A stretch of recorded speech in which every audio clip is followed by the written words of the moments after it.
At the beginning of the 20th century, somewhere off the coast of West Africa, a German steamship was leaving the port. Suddenly, the weather got worse, and the vessel entered a thick fog. The sailors ran aground on a sandbank close to the shore. Luckily, no one was hurt, and they were even able to save their precious cargo. But the ship was stuck in the sand for good. And it was not alone there. Nearly the entire length of the western coast of Namibia is called Skeleton Coast. If the name sounds scary, that's because it is. This 976-mile-long beach line is among the most dangerous places on Earth. The local Bushman tribes believe that their supreme deity made this land when it was angry. The Portuguese were the first Europeans to set foot in Namibia in the 15th century. And yep, they didn't like Skeleton Coast either. Portuguese explorers thought this land presented the gates to the underworld. This is the place where the Namib Desert meets the Atlantic Ocean. It might be dangerous, but it's actually beautiful. Plus, it's a UNESCO World Heritage Site. If Skeleton Coast had a PR manager, they would quit on the first day on the job. The area is not exactly tourist-friendly because of its geography and history. Beneath the sand and the waves, there is a secret ocean currently lurking for unsuspecting sailors. It's called Benguela Current. It flows towards the north along the coast of southern Africa. This part of the Atlantic is rich in marine life, but the current's land neighbor isn't that happy with the deal. This arid climate created the Namib Desert, one of the driest regions on Earth. And that marine life I just mentioned? It's sharks. 11 species of them to be exact. And yes, the great white decides to pop by once in a while. So far, we've got a desert landscape, strong currents, and sharks. Not a place for a beachside resort, definitely. But if someone ends up on Skeleton Coast, will they know they're in danger? Don't worry, they will. The beach is littered with wrecks of all sizes and shapes. If you remember that German ship I mentioned in the very beginning, its massive and rusted stern is now sticking out from the desert sand. There are some 500 wrecks in total scattered along the coast, and it's a mixed crowd, from Portuguese galleons centuries old to ships that ran ashore here in the 21st century. A modern fishing ship called Zela India managed to slip from its tow rope in 2008 and ended up on Skeleton Coast.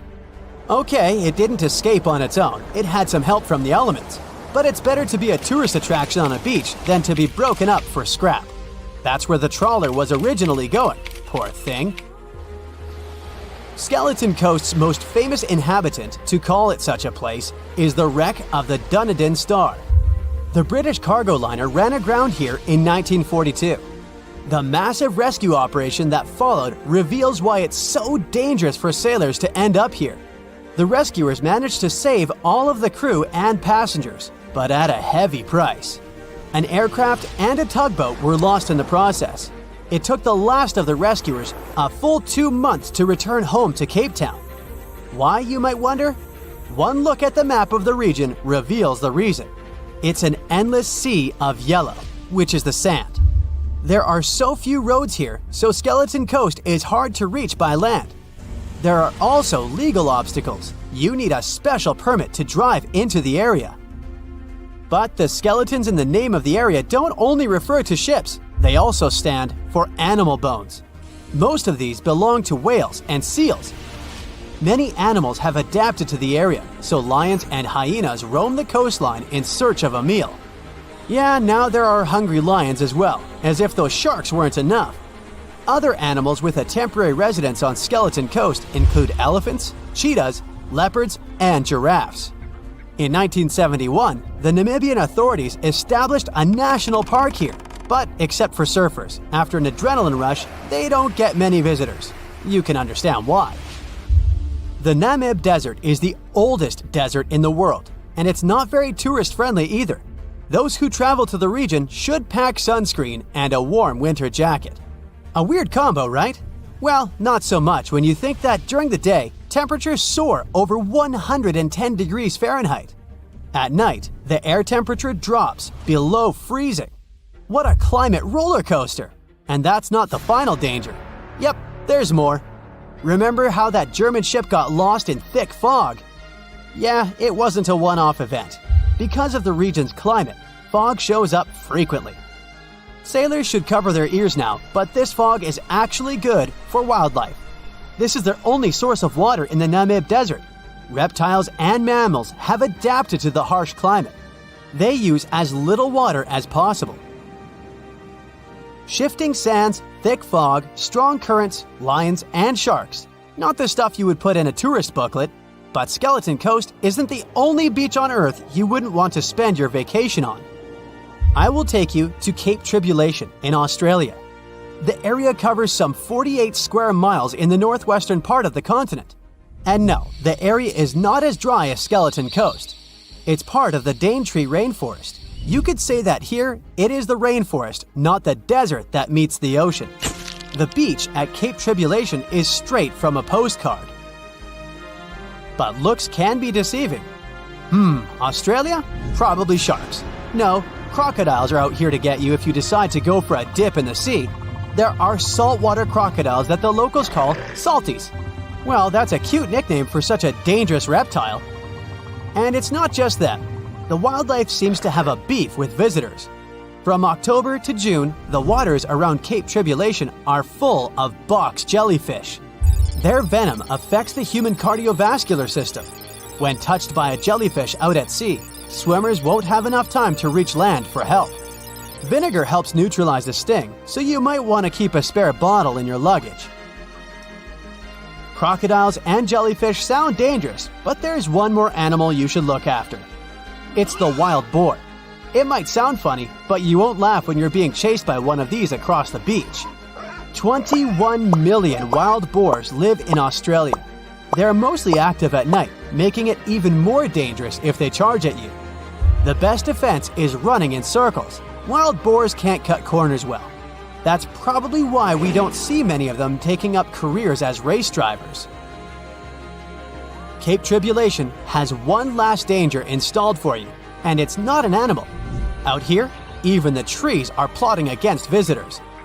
The stinging tree got its name for a reason. If you try to pick one of its beautiful red berries, it'll fight back.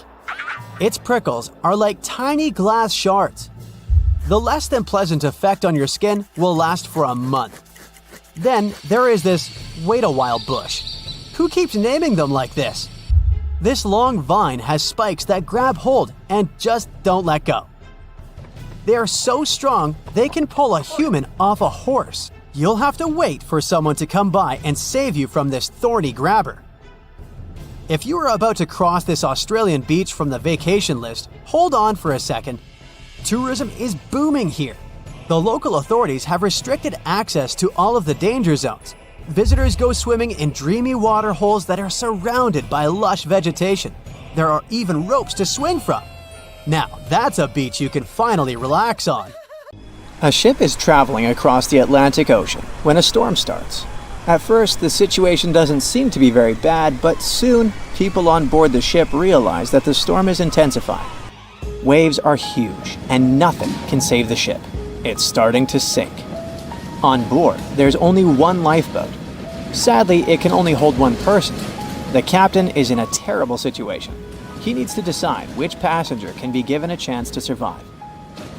Besides the captain, there are 8 people on board. Some of them seem to be lovely. Others look like villains. But you might not know the truth until it's too late. The first passenger is Alex, a 28-year-old talented artist. He's just had his first international exhibition and is boasting about that left and right. He claims to dream of inspiring the world with his art, but did I mention it's his shy twin brother who painted those masterpieces? And Alex just steals his shine? Next is 23-year-old Maria, who's 8 months pregnant. She's quite spoiled, often behaves unreasonably, and treats the staff on board badly. She's traveling home to her husband, but little does he know that the kid is not his, but his best friend's. And she's been cheating on him since forever. Though we can't let this innocent soul perish, can we? Despite his untidy appearance, this 65-year-old scientist, Professor Marcus, is a leading researcher in the field of gene therapy. He's working on a breakthrough that could save millions of lives, but there are skeletons in his closet too. It's been 15 years since anyone saw his wife, Judith. Does Marcus's scientific progress have something to do with the mysterious disappearance of his wife? Dr. Anna is 34 years old. She's a surgeon who saved hundreds of lives during natural disasters. She succeeded as a doctor, but failed as a parent. Her 3 daughters live with their dad and don't want to hear anything about their mother. 78-year-old Teresa is a widow whose family gave up on her because of her bad temper. She's traveling for the last time in her life to visit her late husband's grave. A little boy, Mark, is just 7 years old, but his unruly character has caused a lot of arguments between the other passengers. He's traveling alone since his parents are supposed to meet him on the shore. This brat's parents are too busy working, so he gets more and more uncontrollable. Who knows what he'll be capable of doing in 10 years or so? A robot android, Alpha 3, is also on board the ship. It has an artificial intelligence created to assist in expeditions. It can also control the ship in emergency cases. And the last passenger is Emily. This beautiful and charming woman is 30 years old. She lives off of powerful, old, rich men and has enough money to burn. She hasn't worked a single day in her entire life and just travels the world. To make his choice, the captain invites each of the passengers to listen to their stories. He asks each of them just one question. Why would you be the one to survive? Alex says, "You see, my art can inspire and change the world. Looking at my works, they help people see the beauty of life, especially during difficult times. I must continue living. I have so much to show through my paintings." Maria answers, "Can't you see that a new life is growing inside my body? It's me and my unborn kid who must survive. We risk losing a talented doctor or an artist in the future. It's not just my life we're talking about." Professor Marcus says, "My work is not finished yet. It might save thousands of lives. I'm close to a breakthrough and I need to live to make it." Dr. Anna says, "My hands save lives. I have proven many times that I can do the impossible in extreme conditions. The world can't lose my skills and knowledge." The elderly woman begs, "Please, you must understand me. I might have lived a long life, but I want to see my husband's grave." Mark says, "I'm still a kid. My parents are waiting for me at home.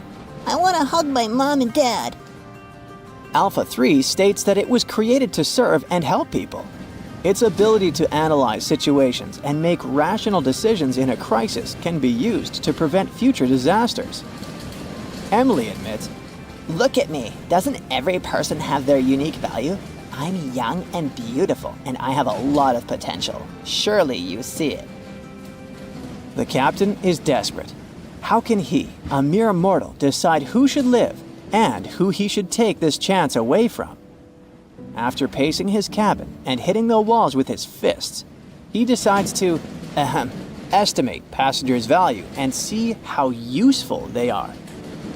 Alex, as a talented artist, can influence society through his art, providing inspiration for thousands of people who will see his masterpieces. But no one knows where his ego can bring him. Plus, remember who the real artist is. Saving Maria means saving her unborn child. But however cynical it may sound, the contribution of these 2 lives to the future of society is assumed, but not guaranteed. What if that child grows up to become a criminal? Professor Marcus can indeed provide significant benefits to society through his scientific research, but he isn't young. What if he doesn't live long enough to finish his work? Dr. Anna is a surgeon. She's already saved a lot of lives and will definitely continue to do so in the future. Her ability to provide immediate medical assistance in critical situations makes her one of the most valuable candidates for survival, since she can directly and regularly save lives. At the same time, she is a terrible mother, and it'll definitely influence the lives of her daughters. Teresa is living history and experience, but unfortunately, her ability to continue contributing to society is limited. In simple words, she's old, and we don't know how much time she has left. Mark is in a similar situation. He has the potential for a long and productive life, but his immediate contribution to society is limited. His survival is based on the potential for future contribution, which is difficult to estimate at the moment.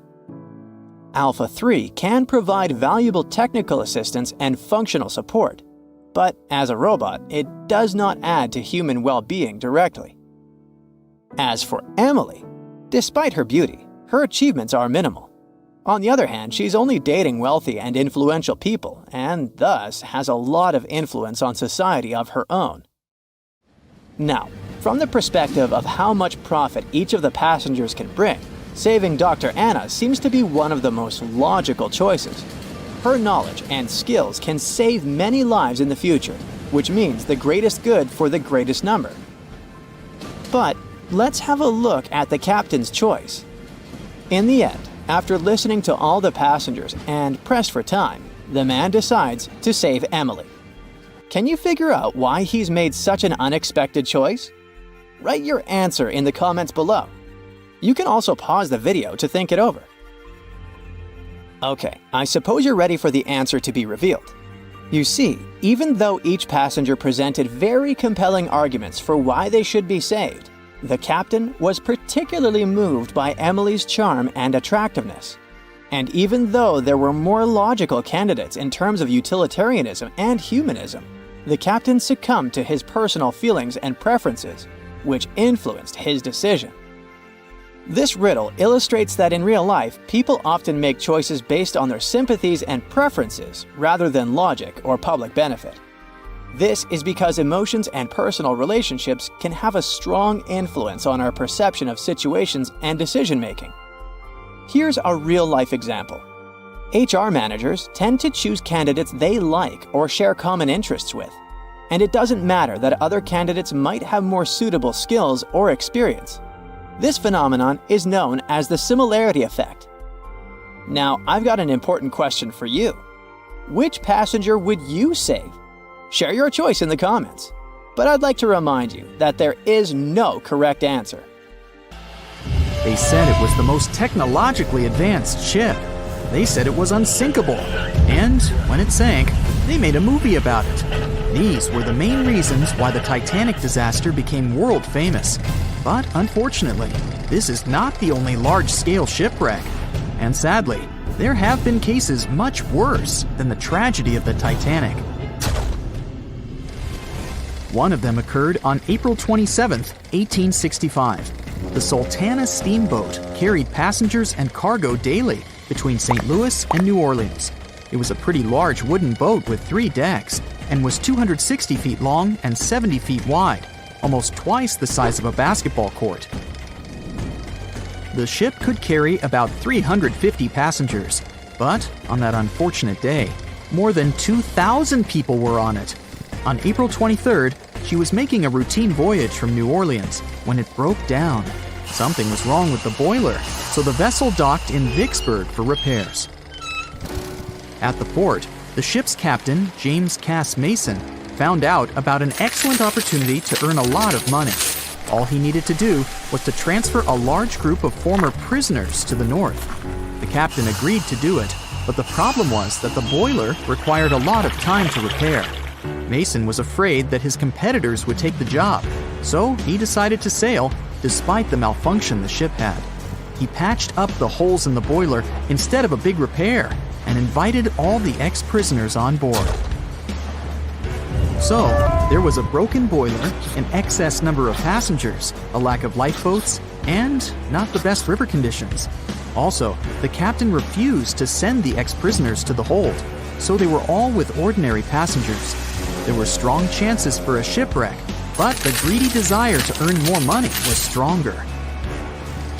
The Sultana went on a voyage and sailed up the river for 2 days.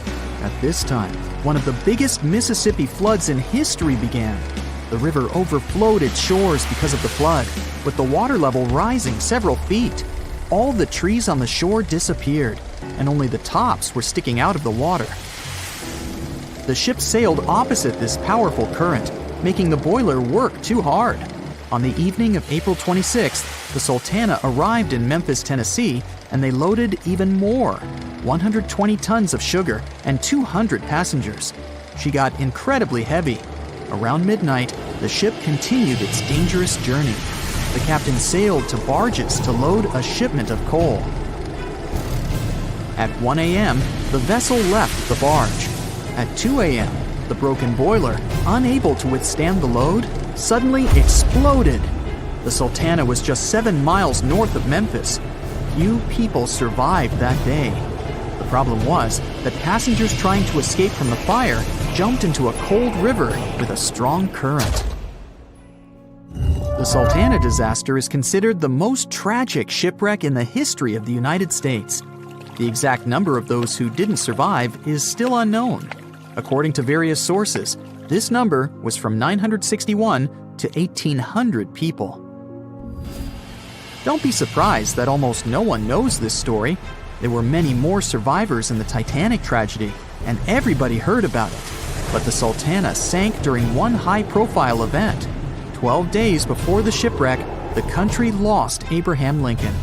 People hadn't yet recovered from this news, so no one paid much attention to the tragedy of the Sultana. Many catastrophes happened quite recently by historical standards. One of them occurred in 2002. The ferry La Jula was a Senegalese vessel. The ferry sailed twice a week, mainly along the coast of Dakar, carrying passengers who traded mango and palm oil. It made daily voyages and never faced severe problems thanks to modern rescue equipment and good repair service. But one day, the ship's crew discovered a malfunction and sent the boat to port. For almost a year, La Jula was in a non-working condition, awaiting repairs. But it didn't get high-quality service. After poor maintenance, the ferry set off on its last voyage. On September 26, 2002, La Jula sailed between southern Senegal and Dakar, and at 11 p.m. headed toward Gambia, where a strong storm began. The wind raised high waves, but this wasn't critical for the large passenger ship unless the number of people on board didn't exceed the established norm. La Jula was supposed to carry about 500 passengers, but had many more people that day. Too many passengers, poor repairs, and a strong storm caused severe problems for the ship. But the main factor in the shipwreck was that La Jula was only built for sailing in coastal waters, but that day, it sailed far from the shore. Big waves started rocking the boat, and at some point, it just turned upside down. The ship's deck went underwater, and its lower part stuck above the surface like an iceberg. All the passengers sitting in cabins fell on the ceiling and lost their orientation in space. There were no holes or damage in the ship's hull, and water flooded the lower decks for a long time. The vessel stood in a twisted position for several hours. Then, the boat began to sink when the water seeped through the deck and hold. The ocean was warm, but no one came to save the passengers. People had to wait almost 4 days to be rescued. Unfortunately, only a few managed to survive. The Philippines is a very dangerous area for ships. This place consists of several thousand islands and a vast area with shallow water. Ships can run aground and damage the hull with reefs and pitfalls. On September 20th, 1987, one of the most terrible disasters in navigation history occurred there. A Philippine passenger ferry called Dona Paz left one of the islands and sailed toward Manila. The sun was shining, the ocean was calm, and the visibility was good. But for some reason, the crew members didn't notice how the tanker Vector was approaching them. The two ships collided at low speed. The collision wasn't strong, but the problem was that the Vector had tons of oil on board, and the Dona Paz crashed into the cargo hold where that oil was stored. So it spilled all over the ocean, and then a spark slipped through. Not only did the two ships catch fire, but also filled with water. Both ships sank in a matter of seconds. Only a few dozen people survived that disaster. On September 27, 1854, The passenger ship Arctic sailed from Liverpool to New York. The fog came rolling down, and visibility got really bad. Another boat appeared out of the thick white haze, the French steamer Vesta. The ships were close enough to each other that a collision was inevitable. The French vessel was smaller, so it seemed to the Arctic's captain that Vesta had received a lot of damage. And while he was staring at the other ship, his boat got quickly filled with water. The captain gave the order to sail to the shore as fast as possible, but the ship's engines stopped working because of the flood. Then the ship's crew started to lower lifeboats with women and kids.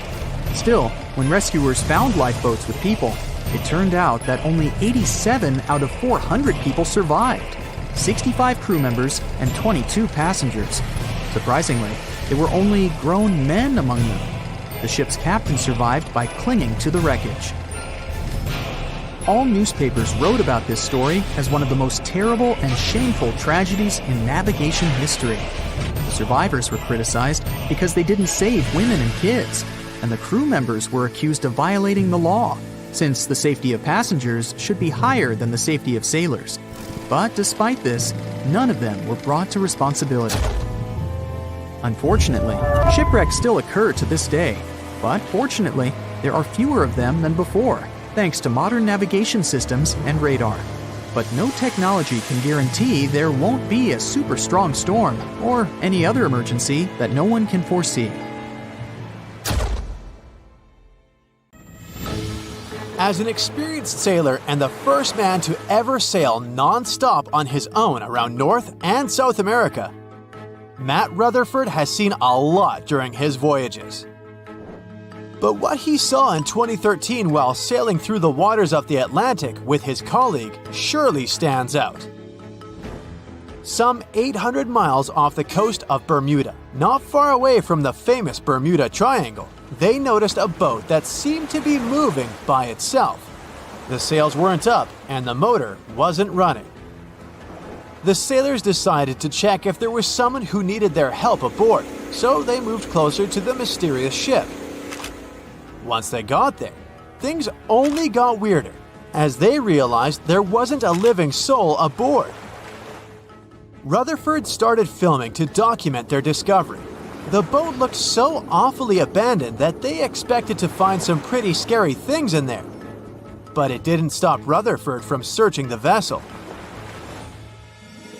The boat, which turned out to be named Wolfhound, looked like an upscale one, probably costing hundreds of thousands of dollars. It was pretty weird to find it floating by itself in the middle of the ocean. It seemed like whoever abandoned it was leaving in a rush. There were clothes and other personal belongings all over the main cabin. Some parts of the ceiling had fallen and some drawers had popped open. The brave sailors decided to tow the ghost ship back to Bermuda. It wasn't easy because Wolfhound was bigger and heavier than their boat. After days at sea, the crew was running low on fuel and asked a passing freighter to stop and give them some gas. They kept pulling Wolfhound until the tow line got wrapped around the rudder and they realized they could get stranded in the Bermuda Triangle. So they had to abandon the ship. What really happened and how Wolfhound ended up in the middle of the ocean will probably remain a mystery. Rumor has it that it belonged to a member of the Royal Irish Yacht Club. The ship was going on its first voyage from Connecticut to Bermuda and then Antigua. It got in a terrible storm around 400 miles away from Delaware. The winds were so strong that the yacht suffered 2 knockdowns. A Greek cargo ship rescued the crew. They left the ship with an emergency beacon on. The rescued crew members shared that they saw the ship sink, which only adds more questions to the story. How did it get back to the surface? Does the Bermuda Triangle have anything to do with that? Christopher Columbus himself reported some unusual compass activity going on in this mysterious area while he was on his way to the New World. Despite the stories of more than 50 ships and 20 planes disappearing in the area, it remains one of the most heavily traveled shipping routes in the world. Some skeptics believe that this fact solves the Bermuda Triangle mystery. It could make sense because the busier the area, the more accidents happen there. But then again, it's not the number of disappearances that makes the place so mysterious. It's the lack of explanation and wreckage lost for good. The first ever confirmed ship to vanish in the Bermuda Triangle was the USS Pickering. In 1800, it departed from the US on its way to the West Indies. The ship sailed into the Bermuda Triangle along with its 90-man crew. No one ever heard anything from them ever since. The popular explanation is that the ship was taken out by a storm. But because no one found any wreckage, we'll never know for sure. The largest ship that has ever disappeared in this mysterious area was the USS Cyclops. In March 1918, carrying a crew of 306 people, the USS Cyclops left Barbados and headed home to Baltimore. The ship passed through the Bermuda Triangle on its journey and vanished into thin air, or rather, water. The Cyclops never sent any distress signal and disappeared without any explanation or trace. The Bermuda Triangle isn't the only place in the world where ships go missing or mysteriously resurface. One of the most famous ghost ship stories would be of SS Bechimo. The large cargo steamer was built in Sweden. On October 1st, 1931, it got caught in pack ice.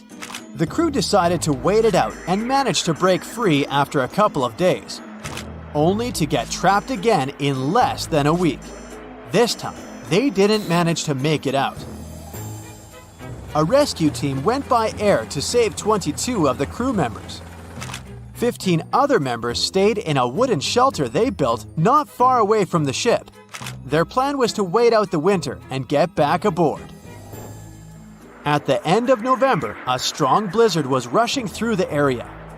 When it was over, Bechimo seemed to have gone away with the storm. The captain decided it must have broken and sunk. But a few days later, a local hunter informed them that he had seen the ship around 45 miles away from their camp. The crew managed to find the ship and took the most valuable cargo from its hold. They had fears that Bechimo wouldn't live through that rough water, but it did manage to survive after all. Once the ice was gone, it floated away and ended up drifting along the shores of Canada and Alaska. Many people reported seeing the ghost ship in an open sea. Some even tried to board it to save the ship, but the weather didn't allow it to happen. The last time someone saw SS Bechimo was in 1969, 38 years after its crew had left it. It could still be drifting somewhere in the ocean. The story of MV Hoita happened in the South Pacific. The ship was originally a wooden luxury yacht. After serving for 20 years to various owners, it became a merchant ship. In 1959, it set on a trading voyage that was supposed to last around 2 days.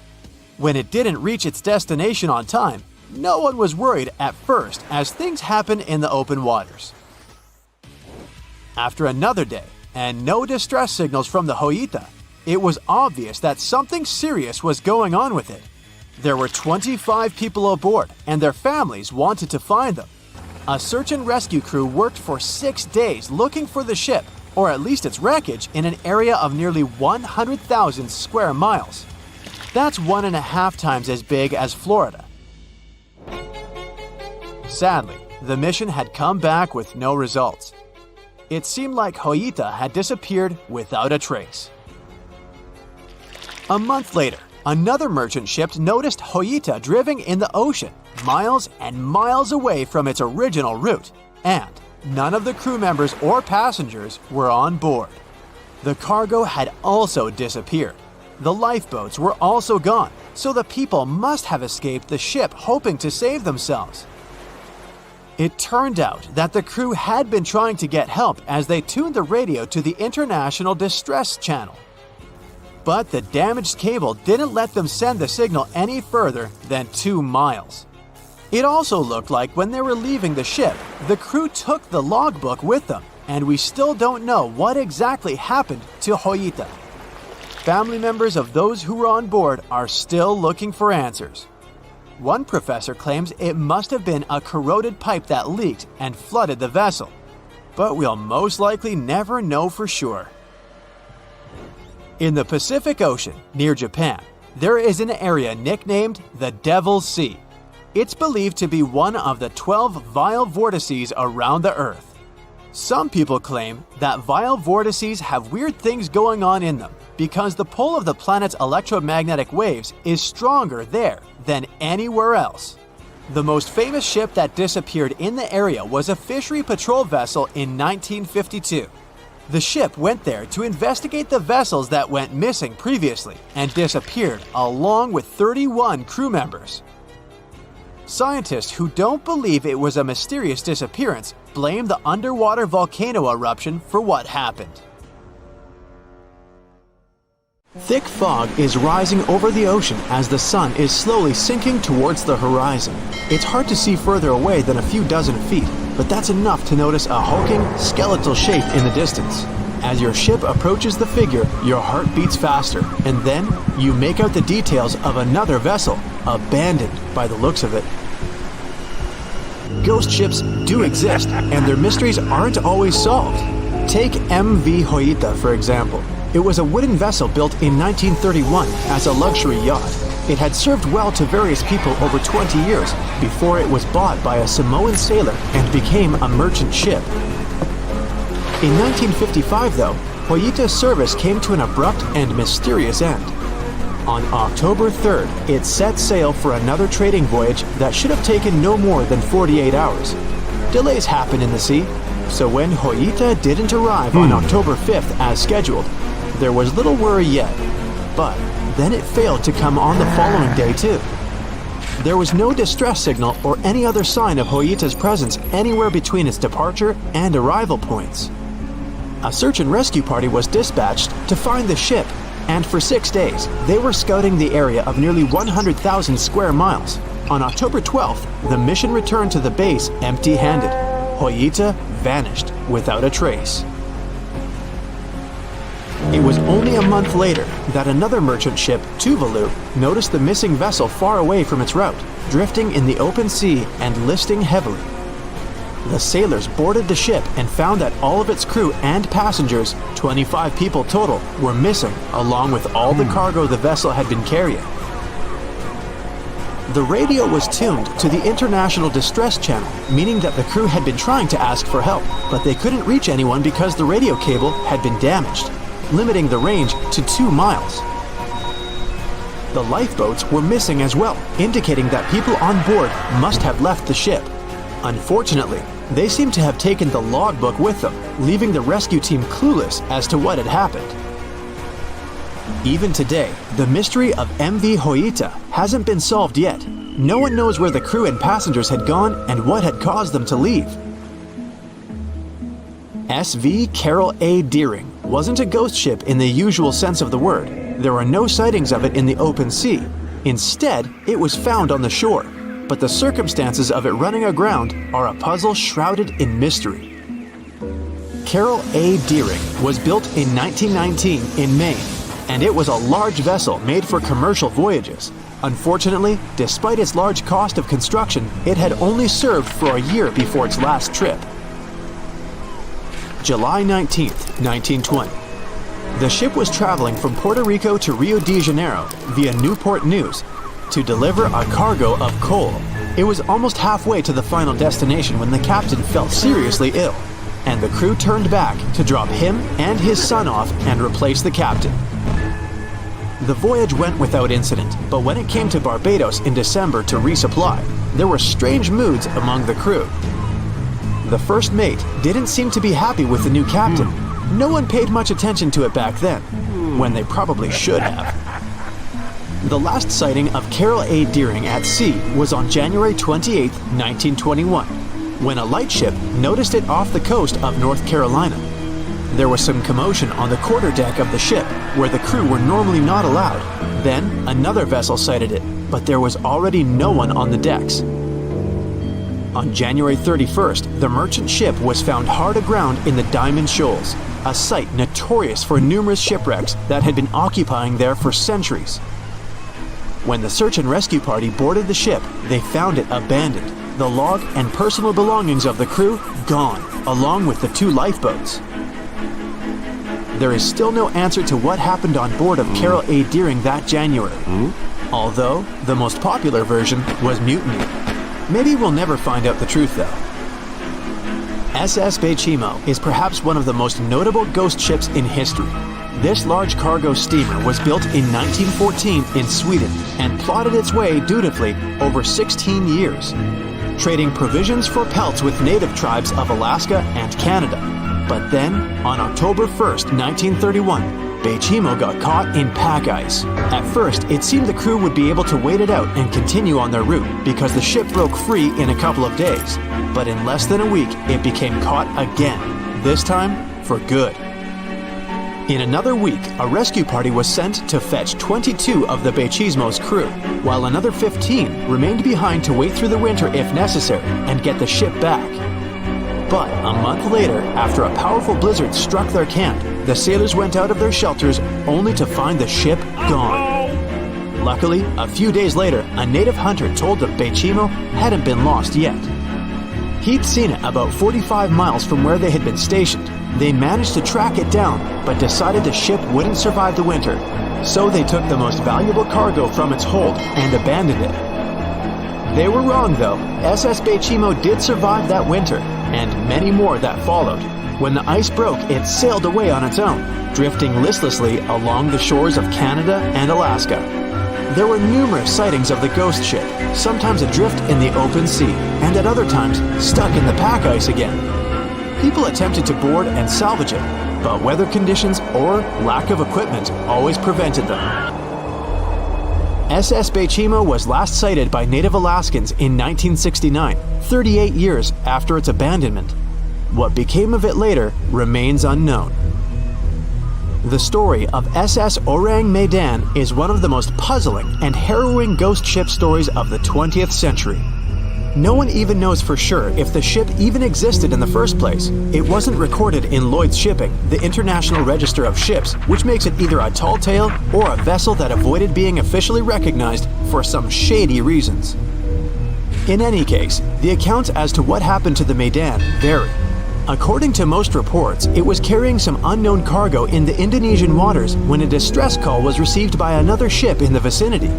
The officer on duty heard an SOS message, but its contents are different depending on the accounts. The message did not repeat, and the crew of Medan didn't answer to any attempts to contact it back. The ship that received the distress call hurried to the rescue, but they only reached the vessel the following day, when it was already drifting and slightly listing. When the rescuers boarded the ship, they found that none of the crew had survived. However, one lifeboat was missing, which implied that there was at least one crew member who managed to escape. What happened to the rest of the people on board remains a mystery to this day. Still, there are no hard facts about this story, so we might never find out whether SS Orang Medan was actually a ship and not a thing of fiction.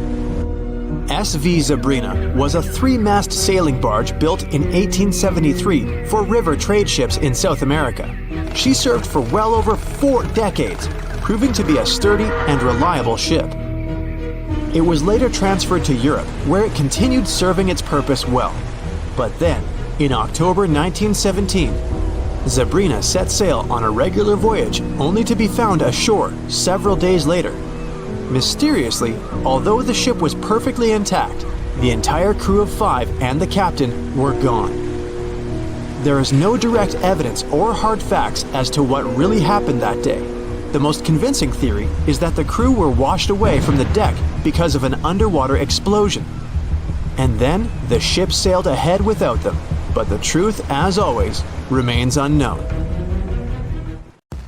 It's 2018. You get up early in the morning to go ashore and catch some fish. You come to the spot you were yesterday, throw the hook into the sea, and wait. The float is twitching. You've caught some fish, but hey, hello? Why aren't you doing anything? Right now, you don't care about the fish. You're looking at something in the distance. You open your mouth in surprise since you see a huge ship stuck on a shoal. It wasn't here yesterday, so it got here at night.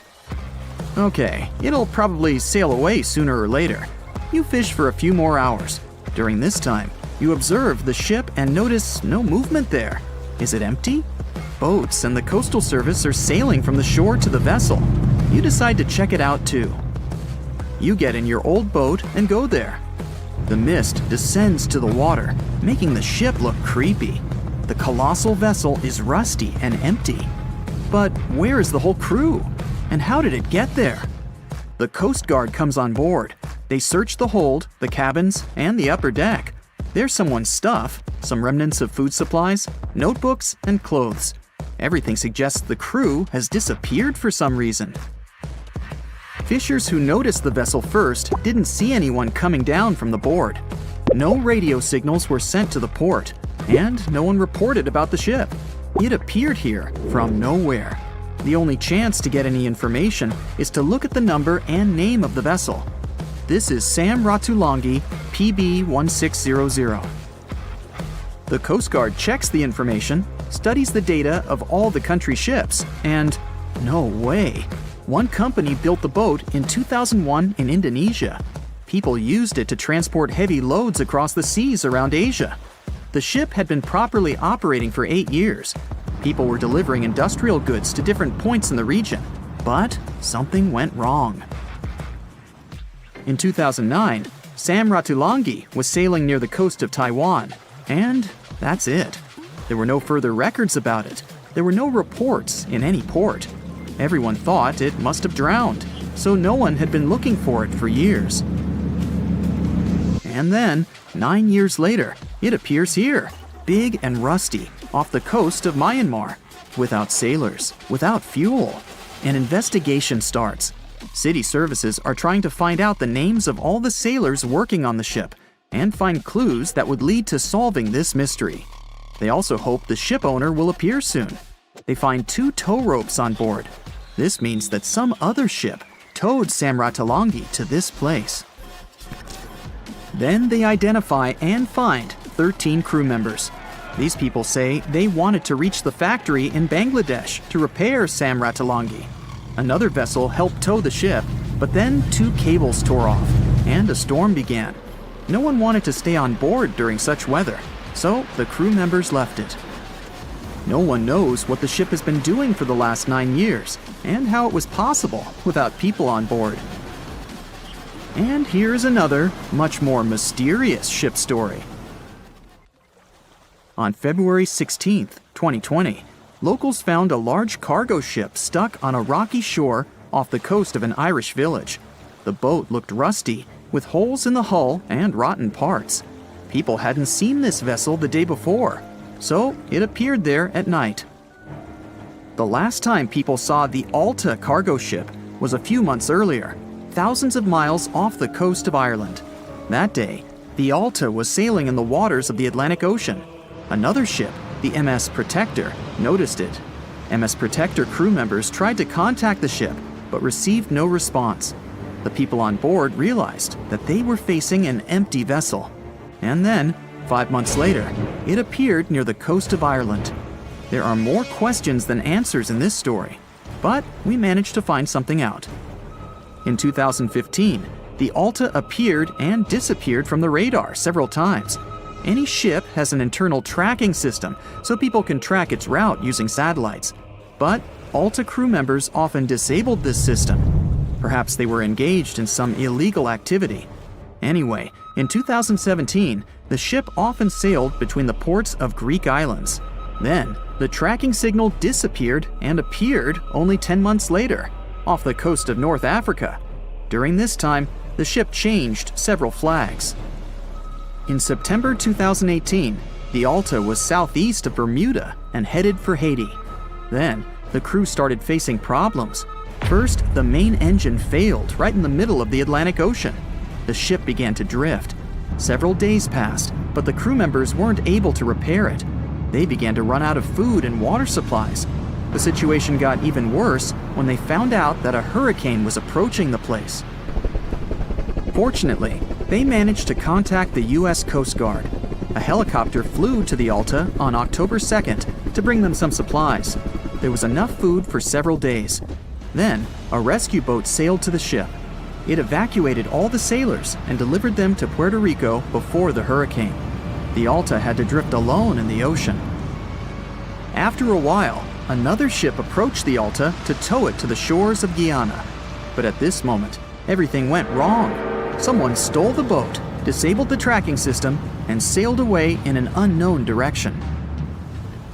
After almost a year, the MS Protector found the empty Alta in the waters of the Atlantic Ocean. And then, 9 months later, the ship without a crew sailed to the shores of Ireland. How did it manage to travel across the Atlantic and get to the coast of Ireland? It's still a mystery. Maybe it was just luck. No one else saw the ship all this time. It was just covering huge distances, surviving storms. Who's the captain? What happened to the thieves? Who owns the ship now? One day, someone called the village administration and introduced themselves as the vessel owner. But that unknown person didn't provide any evidence. They found several barrels of oil on the ship, which they took away by helicopter. The Alta was rusting. Corrosion of metal could damage the environment. The vessel had no commercial value, yet it would have taken millions to get rid of it. There were 3 options for what to do: leave the ship where it was, tow it into the sea and let it sink, or disassemble it for scrap.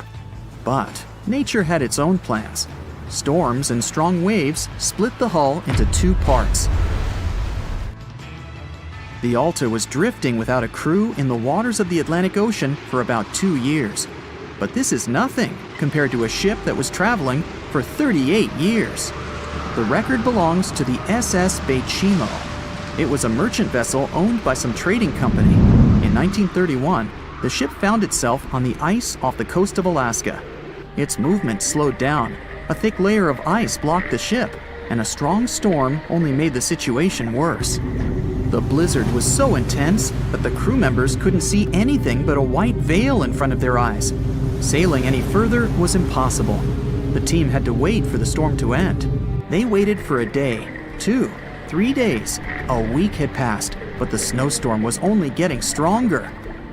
Then, one day, it grew weaker. The crew members split into 2 teams. The first team went to the nearest city. The second group, along with the captain, stayed on board. They set up camp next to the ship and waited for the blizzard, which had started again, to end. There was 0 visibility. And finally, one day, the storm was over. Great! And now, wait a minute. But where is the ship? The SS Bechimo just disappeared during the blizzard.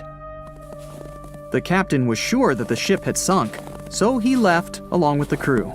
Then, a week later, they saw the vessel drifting near the area where they had lost it. The hull was damaged so severely that it was unsafe to sail on it. Repairing the ship would be pointless and expensive, so the captain decided to abandon it.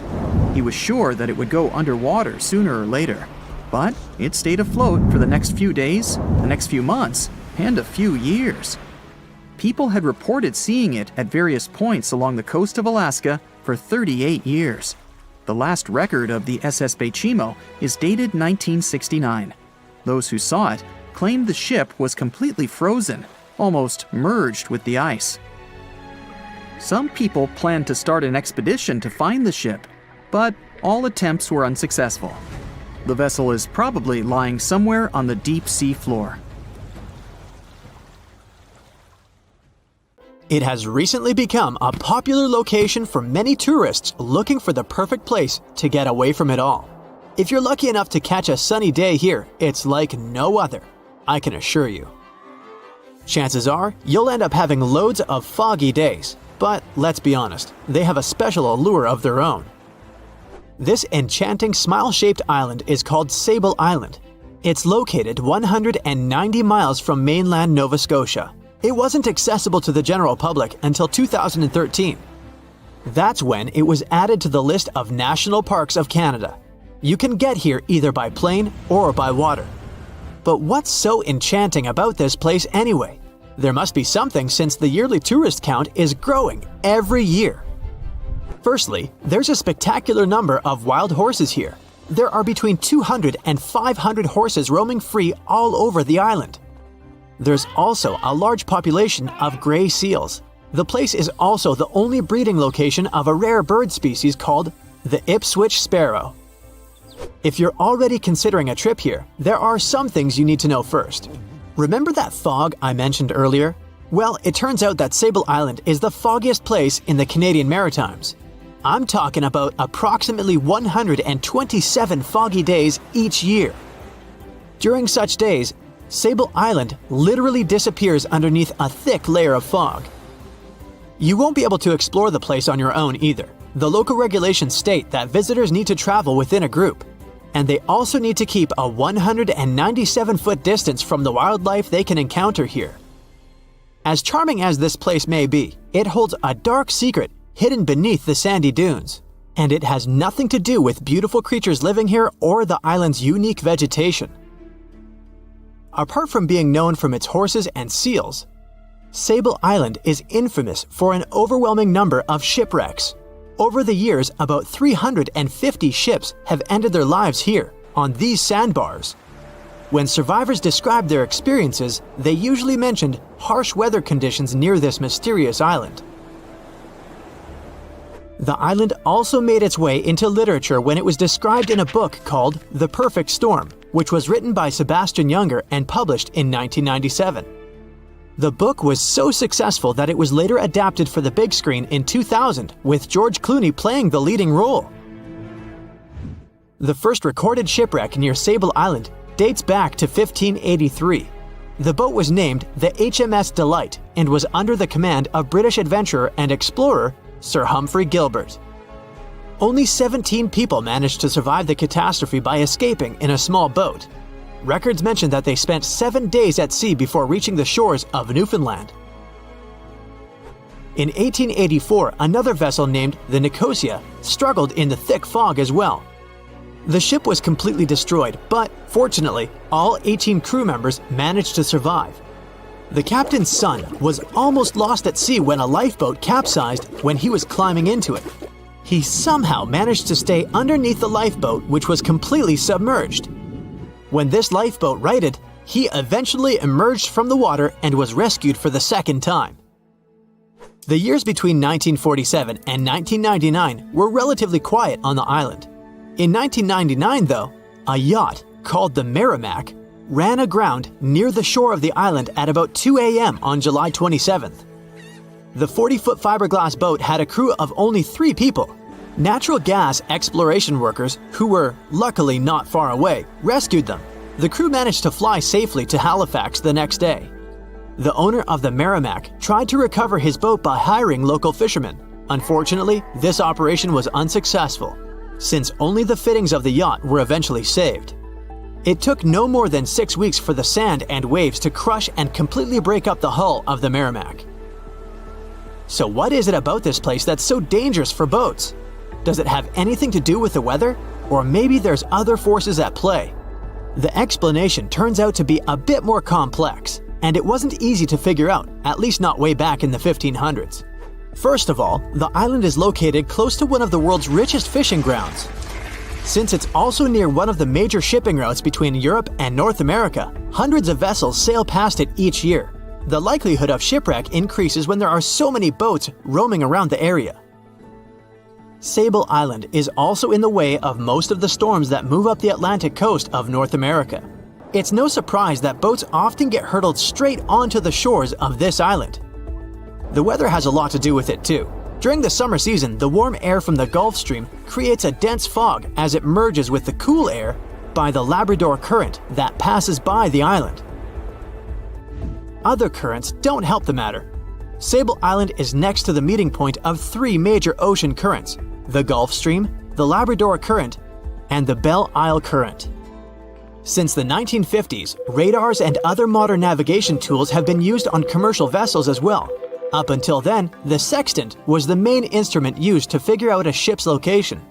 It doesn't mean that sextants weren't accurate, but this instrument couldn't work properly without a clear view of the sun or stars, which means it didn't help much in dense fog, such as the one surrounding Sable Island, or when it was cloudy. Often during bad weather, the captain of a ship navigated, relying on their experiences and intuition based on the ship's speed and direction. That's why most of the survivors in shipwrecks near Sable Island said that the captain had simply miscalculated the ship's position, crashing into Sable Island by accident.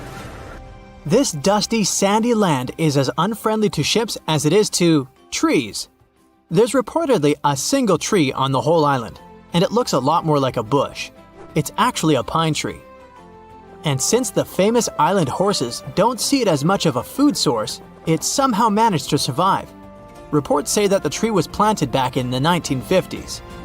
Local authorities were trying to grow a forest on the island to make it a bit more welcoming. They've planted tens of thousands of trees over the years, more than 69,000 evergreens, 600 fruit trees, and about 55 pounds of pine seeds, along with other plants which could survive the conditions on the island. But they were no match for the extreme weather and sandy soil. Out of all those plants, just one pine tree is still alive. Thanks to its resistance, it has even become a symbol of Sable Island. Interestingly, for around 40 years, the island also had just one inhabitant. Can you imagine that? One person living on a remote island for so many decades? It's the story of a woman called Zoe Lucas. She chose to surround herself with the only residents on the island: the horses, the gray seals, and the many species of birds. An esteemed naturalist, she mentioned in an interview she gave back in 2017 that she was used to living on the island and that she never got lonely. To survive here, she had to put together an essentials kit. It included a notebook to take notes and a pair of binoculars to study the wildlife. You can safely assume she wasn't scared of the intimidating surroundings, since she decided to eventually call this place home. At first, Zoe wanted to set up camp on one end of the island, near some abandoned buildings. But eventually, she settled in a wooden house near a bunch of sand dunes. A Canadian institution called the Meteorological Service of Canada put together the simple construction back in the 1940s. Parks Canada operates the building these days. Zoe's work included gathering as much data on the local horse population as possible. It could help scientists better understand how they managed to adapt to the unfriendly environment.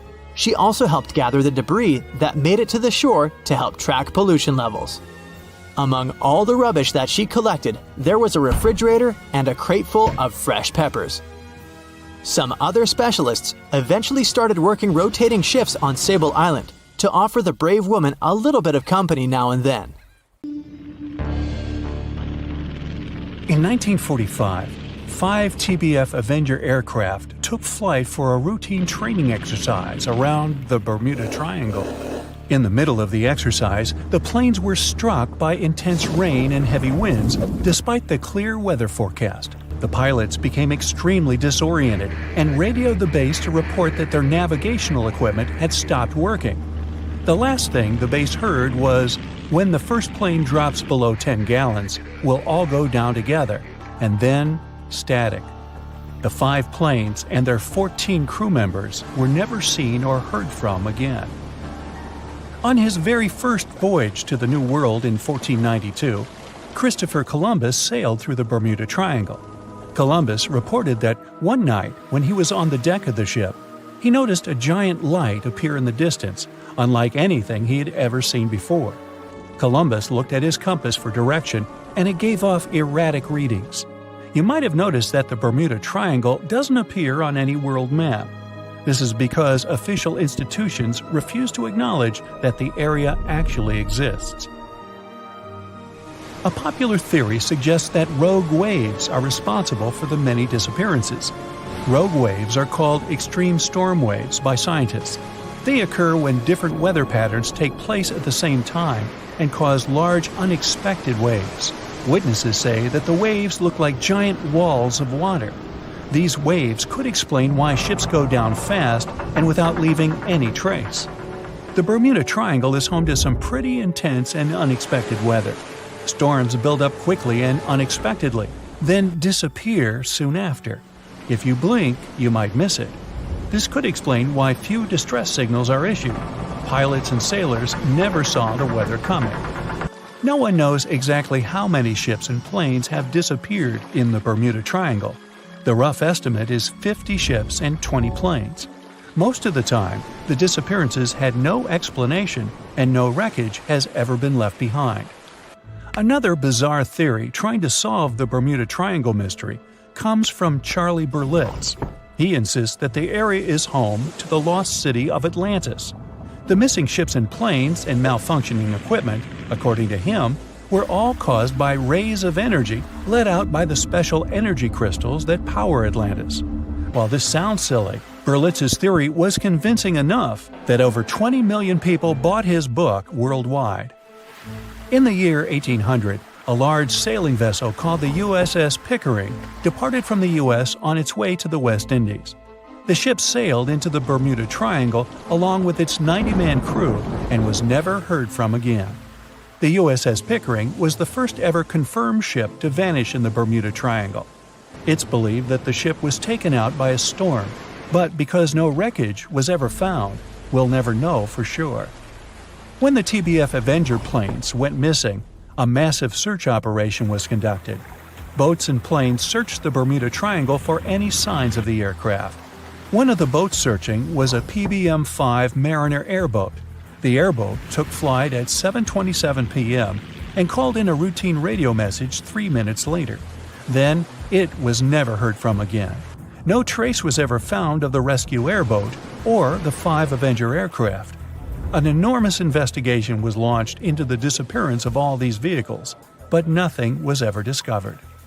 This particular area of the ocean is one of the most heavily traveled shipping routes in the world. Some skeptics believe that this fact solves the mystery. Statistically, the busier the area, the higher the frequency of accidents and disappearances. While this makes sense, it's not the frequency of disappearances that's responsible for the mystery of the Bermuda Triangle. It's the lack of explanation or wreckage found. On the ocean floor, decomposing organisms let off large concentrations of methane gas that gets trapped under the water. This gas can build up until, boom, it ruptures. The gas surges up to the surface and erupts. If a ship was in the area of one of these ruptures, the water would become much less dense and cause the ship to sink rapidly and without warning. Scientists believe this could be the cause of the many disappearances in the Bermuda Triangle. While this theory makes a lot of sense, it doesn't seem too likely. The U.S. Geological Survey has stated that no large releases of gas are believed to have occurred in this area for the past 15,000 years. The ocean floor is made of rocks containing a lot of magnetite. It's more like iron. Magnetic fields react to high concentrations of magnetite on the ocean floor, which may start a sort of conflict between the two. It can often lead to various weather anomalies and, as a result, navigation issues. And, naturally, any changes in the ocean floor or the Earth's magnetic fields influence the Bermuda Triangle a lot. Since the magnetic field is constantly moving, it might be also taking the Bermuda Triangle with it. Now that people know where the triangle is, it's easy to avoid it. It supposedly moves eastward together with the magnetic poles, but scientists still can't answer where exactly it will be in a couple of years. Some people blame all the disasters on the extraterrestrial paranormal activity. Others suppose it's all about raging natural phenomena. There's another triangle in Lake Michigan. Just like the one near Bermuda, the Michigan Triangle got its shady reputation for some disappearances. The first recorded one dates back to 1679. A large vessel, one of the largest of that time, set out on an expedition, yet once it got in the sinister triangle, it never came back. Much later, an aircraft disappeared in this triangle. The skies are usually very clear there, but back in 1883, some people witnessed abnormal things in the area.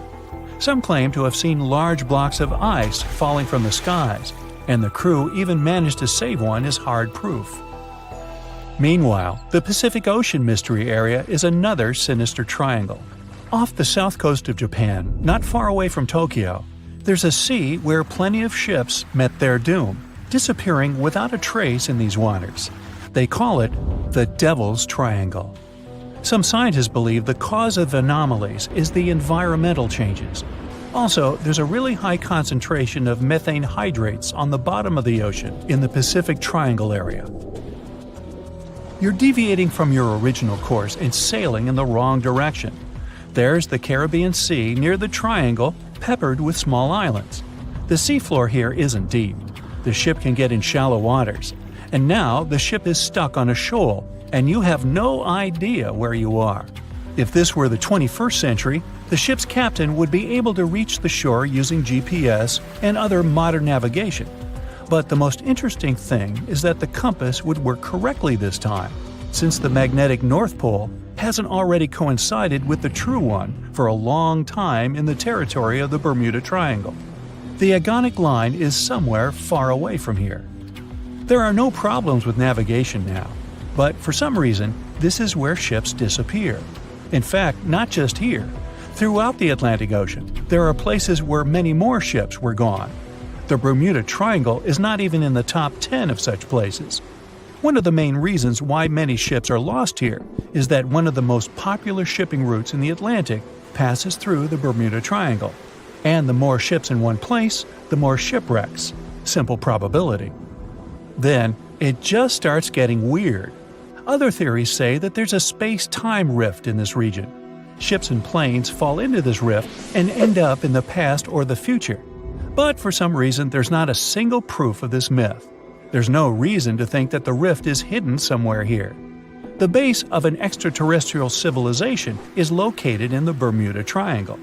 Visitors from other galaxies steal sea vessels along with the crew, so no one finds the wreckage of the ships. This is also a popular myth that has no scientific justification. The Kraken lives somewhere in the triangle. It's a huge squid that sinks ships and also is a legend that sailors tell each other. However, gigantic squids live in the depths of the ocean. They can grow to the size of half a train car, but no cases have ever been recorded where they sunk a large vessel. And in the area of the Bermuda Triangle, they have never ever been seen. People in the past didn't know about the existence of these creatures, so when they saw them for the first time, they described them as huge, terrible monsters. Giant squids are some of the most elusive creatures on Earth, and scientists had to use sonar equipment to find them. They don't like to leave the dark depths and are likely to be afraid of the sound of any ship. So, that should squash the squid as a suspect. The year was 1854, and the SS Arctic, the fastest passenger liner of its time, set out to cross the Atlantic. As it sailed through the misty veil, it slowly disappeared into the unknown. The Collins Line, an American shipping company, was started in 1818 and only began seriously trading in the transatlantic by 1835. Its steamships crossed the Atlantic from Liverpool to New York within just 10 days. Doesn't sound like a great speed today, I know, but back then, the same thing took other ships several weeks. Light on the water with their wooden hulls, powering through with a strong steam engine, those steamships were the favorite choice for many high-profile people. What could go wrong with such an advanced ship, they thought. This reminds me of some other ship everyone believed to be unsinkable. But anyway, back to the Collins Line. It grew to be a serious contender on transatlantic routes, with only one other competitor, the Cunard's Line. It was a British company also aiming to be the main force through the Arctic Passage. In 1835, the company received a new ship that traveled to Liverpool and came back to New York with the largest cargo ever at that time.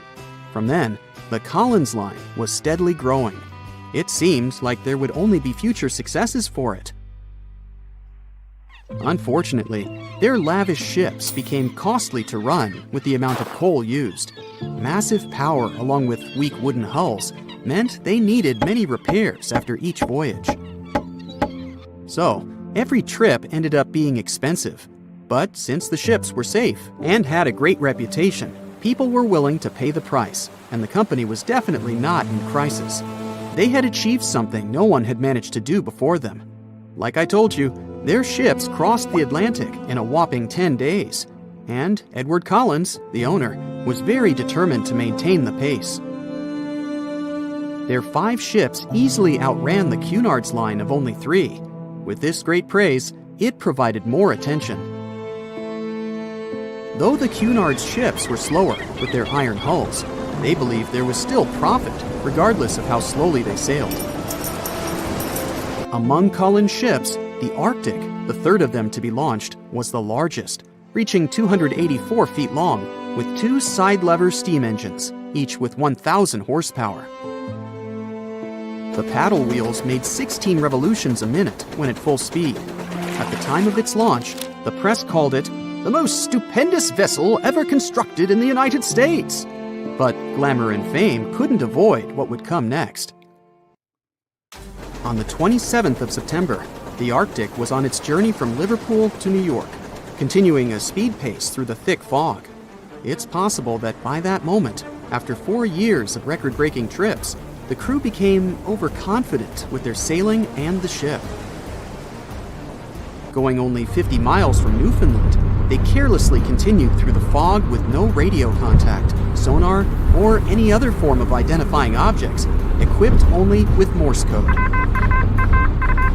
A smaller ship, the SS Vesta, which operated as a fishing vessel, often worked around Newfoundland. It was passing through the same path as the Arctic and crashed into its side. Shocked by the collision, the captain of the Arctic offered help to the much smaller Vesta, but it was soon clear that the damage that seemed minor on the Arctic was far worse. Beneath the waterline, a hole was letting water into the hull. The cost of the much faster wooden hull now seemed less valuable. They steered toward land, trying to plug the holes, but they weren't doing so well, and the seawater continued to pour in, filling up higher and pushing the ship down. And finally, once the engine room was full, it put out the boilers, taking away the massive power the Arctic was once legendary for. They moved slowly until coming to a complete stop. The ship continued to sink, and the order was to abandon it. At the time, maritime law allowed for the Arctic to carry only 6 lifeboats, only capable of saving 180 people. The crew and some of the passengers managed to push their way aboard and took most of the seats on those boats. Things were pretty wild, and everyone forgot about their manners, not letting the ladies and the youngest ones board first. It took 4 hours for the Arctic to sink. 150 crew and 250 passengers were on board. Those that weren't able to find a lifeboat made a desperate attempt to build their own rafts from parts of the ship. 2 days later, only 3 boats made it safely to the shore. The other 3 were never found. Believe it or not, the rescue party also saved some people that had been clinging to the wreckage for 2 days. Unlike the crew, the captain went down with the Arctic, but amazingly survived. He would be only one of 85 people that made it out of the 400 on board. When the news arrived 2 weeks later, the public responded with great sadness to the losses.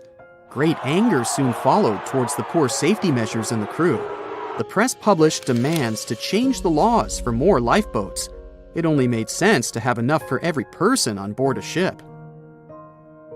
But they ignored those requests. This neglect would lead to more disasters in the future. Enough lifeboats would only come into maritime law some 60 years later, after the disaster of the Titanic. Edward Cullen's wife and 2 children were also aboard the ship and didn't return. He was heartbroken, but didn't stop running his business. The Collins line still had a reputation to uphold, the biggest, fastest, and most luxurious on the Atlantic. Edward Collins would now build an even better ship than any other.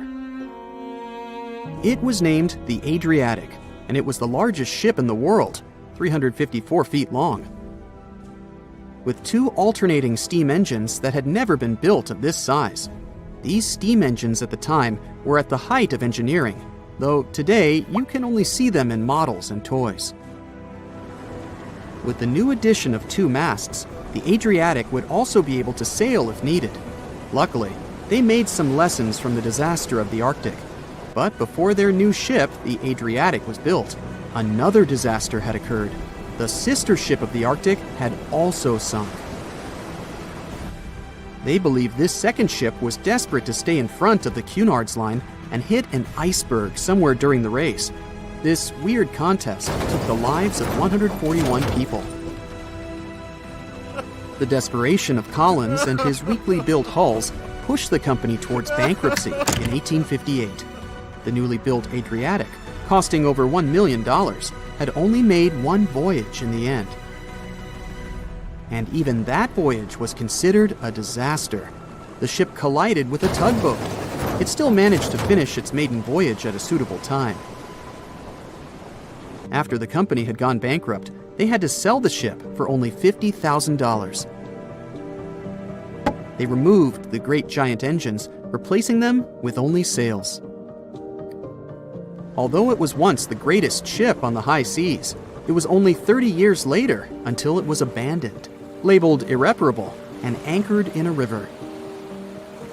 The other remaining ships were also sold and only used for parts. Edward Collins left the industry altogether, seeking work on dry land instead. As the Collins line was no longer in the mix, the Cunards would grow in strength. Without competition, they would win the Blue Riband for the next 30 years, and 180 years later, after producing hundreds of ships. They still have a constant presence on the seas as they provide transatlantic crossings, world voyages, and leisure cruises. To this day, the Cunard line is the only one to run ships between Europe and America, and it's great proof that it's not always the fastest that's the best. They say nothing is ever lost, and it's true. Let's discover ships frozen in time. The first one is truly fascinating. Here, the Antikythera shipwreck. It's a Greek trading ship from the 1st century BCE. It's located on the east side of the Greek island of Antikythera and at the merging point of the Aegean and Mediterranean seas. Around 2,000 years later, in 1900, a group of Greek sponge divers discovered the wreck. They were going to Tunisia, yet they were forced to find shelter from a storm on a nearby island. Since they couldn't go anywhere due to the storm, they decided to look for sponges until the weather got calmer. One of the divers discovered the shipwreck at depths of around 130 feet.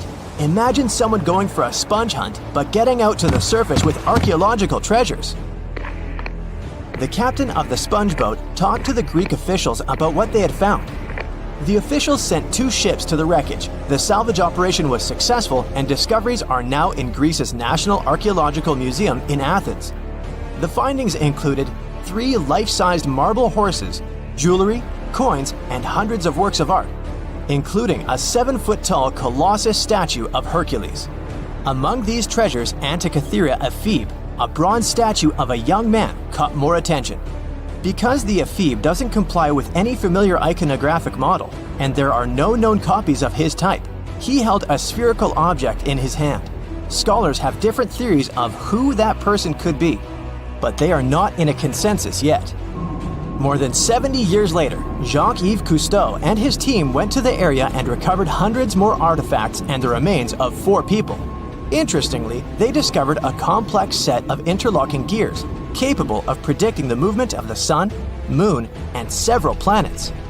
The mechanism can also show the times of solar and lunar eclipses years into the future. Think of this Antikythera mechanism as an early computer calendar, to plan significant events like agricultural activities, religious rituals, and Olympic Games. These artifacts found in the Antikythera wreckage are some of the most important findings in modern archaeology. Just the Antikythera mechanism itself has changed our perception of the limits of ancient technology. The mechanism has a sophisticated design and was made over 1,000 years ago. After all these amazing discoveries, experts believe that the wreckage site has remained largely unexplored and is mostly because of its location and the landscape of the seafloor on which the ship rests. The wreck is too deep for scuba divers but too shallow to use something like a submersible. A survey made on the seafloor in 2012 showed evidence of a second wreck about 800 feet to the south. It's clear that this area has a lot to offer humanity. What would happen if those sponge hunters didn't go to the area? Scientists found a shipwreck in Antarctica at the bottom of the Weddell Sea 107 years after it sank. The name of the ship was Endurance, and it was the lost vessel of Antarctic explorer Sir Ernest Shackleton. Scientists who laid eyes on it decades later say it is among the greatest undiscovered shipwrecks ever. That is why they filmed the whole discovery. The video shows the remains of the Endurance and proves it is still in remarkable condition. It has been sitting in 10,000 feet of water for over a century, yet it looks like it sank very recently. So the story goes like this. The ship was crushed by ice and sank in 1915. Shackleton and his crewmates had to escape by themselves in small lifeboats. From then on, it was all about survival. Shackleton imagined to get his crew to safety, then the ship sank. Yes, this is a pretty impressive story, but why did scientists prize this ship? Firstly, Shackleton's Imperial Trans-Antarctic Expedition sailed to make the first land crossing of Antarctica. Yes, the crew was trapped in ice, but the intention was important. Secondly, it's about the challenge itself of finding the shipwreck. The Weddell Sea is almost always covered in thick sea ice.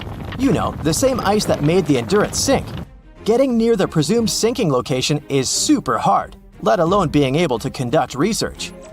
Experts of the modern expedition team foresaw the time when the lowest extent of Antarctic sea ice would come using satellite images. They realized that the weather was in their favor to start an expedition.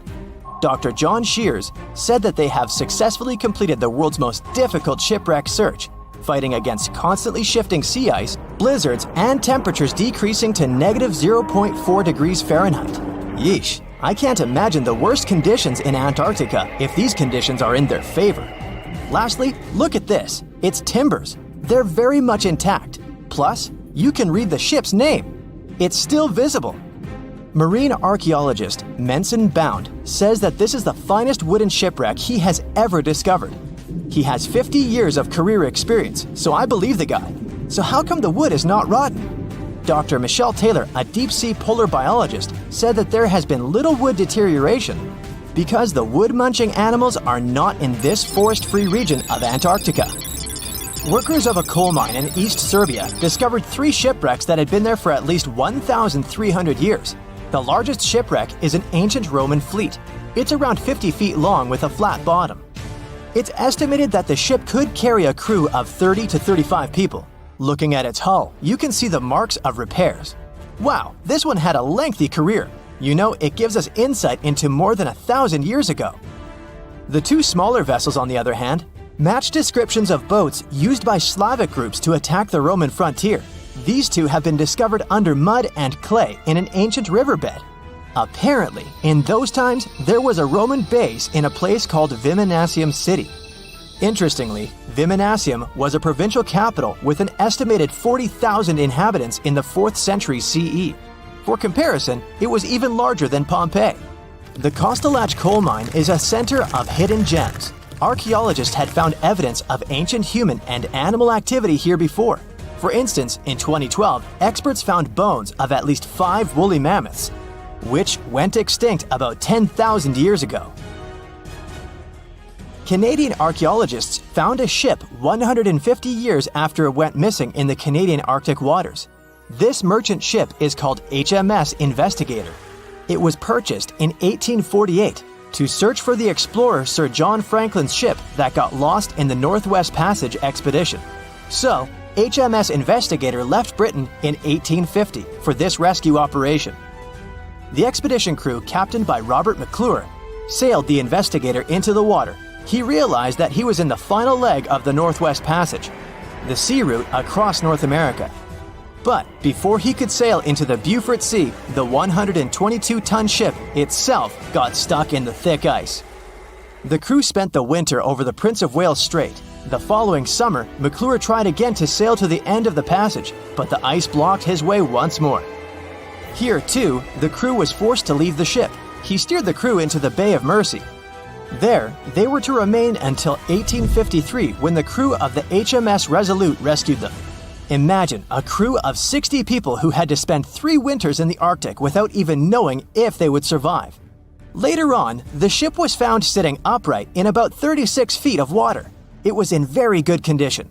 Arctic water has prevented the outer deck of the vessel from deteriorating quickly. The outline of the ship and its timber can be clearly seen. Plus, archaeologists have uncovered artifacts on land left by the sailors. They had unloaded everything before abandoning the Investigator. 3 sailor graves and 1 British naval shipwreck had also been discovered in the area. I wonder what else they could find there. Wow, it's the only place where 1 minute you're learning 17 natural ways how to get rid of houseflies, and the next, you're taking an epic journey straight into a black hole. More than 10 billion with a B views in total.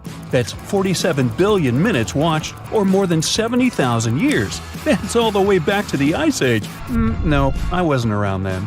40,000 videos, hundreds of topics, and most importantly you, a whole 44 million of you. Our viewers. We could populate an entire country if we wanted to. We'd like to continue helping you learn and giving you useful skill improvement tips. Got a thirst for knowledge?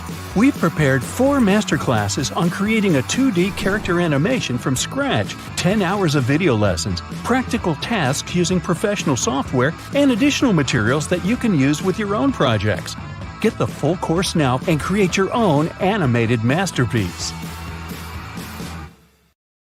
The voyage started just like any other. The cargo ship SS Cotopaxi is making another journey to Havana, Cuba to deliver coal. It's November 29, 1925. For Captain Meyer and his crew, leaving Charleston Port, South Carolina, it will be the last trip the ship ever makes. Its route ran through the Bermuda Triangle. 2 days into the trip, the Cotopaxi sent out a distress signal. It had got caught up in a strong tropical storm and turned over on its side. The wind was very strong and there was powerful lightning as well. Rain gradually filled the ship's hold. Then there was a bright white flash, and the ship disappeared without a trace. Later, its wreckage was found in the Gobi Desert, which is in a completely different part of the world. All 32 crew members, including the captain, were missing. Of course, the part about the Gobi Desert is fictional. For one of his movies, Steven Spielberg came up with the idea that the ship was moved there by aliens. Still, in real life, the ship was never found, and its crew really did disappear. It was officially declared missing a month afterward, and nobody could find the wreck. It seems like a classic case of mysterious things going on in the Bermuda Triangle. But most mysteries are solved sooner or later. In 2020, the Cotopaxi was found. A man named Michael Barnett had moved to Florida to study shipwrecks off the coast.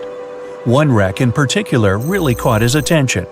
It was much larger than the others, and the locals called it the Bear Wreck.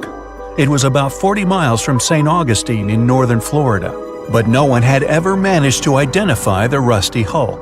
So Michael started to do some detective work. He measured the size of the shipwreck and started working through all the information he could find. He researched hundreds of old newspapers, leafed through insurance records, and looked at artifacts found on the wreck. After hundreds of hours of hard work, Michael was sure it was the Cotopaxi. But a few years before, there had been a rumor that the same ship had been found off the coast of Cuba. The Coast Guard found the wreck of a cargo ship about the same size that looked a lot like the one lost in 1925. Michael was sure they were wrong, so he teamed up with some science journalists and kept investigating. Soon they discovered something that seemed to confirm Michael's belief. Divers found brass valves with the letters SV on them in the wreckage of the ship. Michael suggested these initials referred to Scott Valve Manufacturing Company. The headquarters of this company was in Michigan, not far from where the Cotopaxi had been built. The company had probably supplied parts for the Cotopaxi. So the puzzle seemed to be solved. The Bear Wreck was really the missing cargo ship. But Michael still needed to work out why the ship had sunk. Did something mysterious really happen to the Cotopaxi in the Bermuda Triangle? Later, Michael found the testimony of the ship's carpenter among some old papers. The carpenter claimed that the hatches covering the coal on the ship had been in a terrible condition before it sank. Repair work on the covers wasn't finished before the crew got the order to sail to Cuba. So if the hatch covers were still broken during the trip, water could have easily gotten on board. This water probably flooded the hull during the tropical storm. This was the real reason why the Cotopaxi went down. There was really nothing mysterious about it. It was just a mistake made by ordinary people. But this is just one example out of dozens, or even hundreds, where ships and planes have gone missing in the Bermuda Triangle. We still can't explain some of these incidents. It seems like there really is something weird going on there. One of these strange events happened in 1948. A passenger jet was headed for Miami from San Juan, Puerto Rico. It disappeared in the same area as the Cotopaxi. The 32 people on board vanished without a trace. The weather was clear throughout the flight, but experts think that when the plane was about 50 miles from the coast, it could have been hit by a strong wind that knocked it off course. Years later, a similar plane was found in the area of the Bermuda Triangle, but because no one could work out the registration, it was impossible to say for sure if it was the same one. Something even stranger occurred not long before, in 1945. 5 planes went missing all at the same time.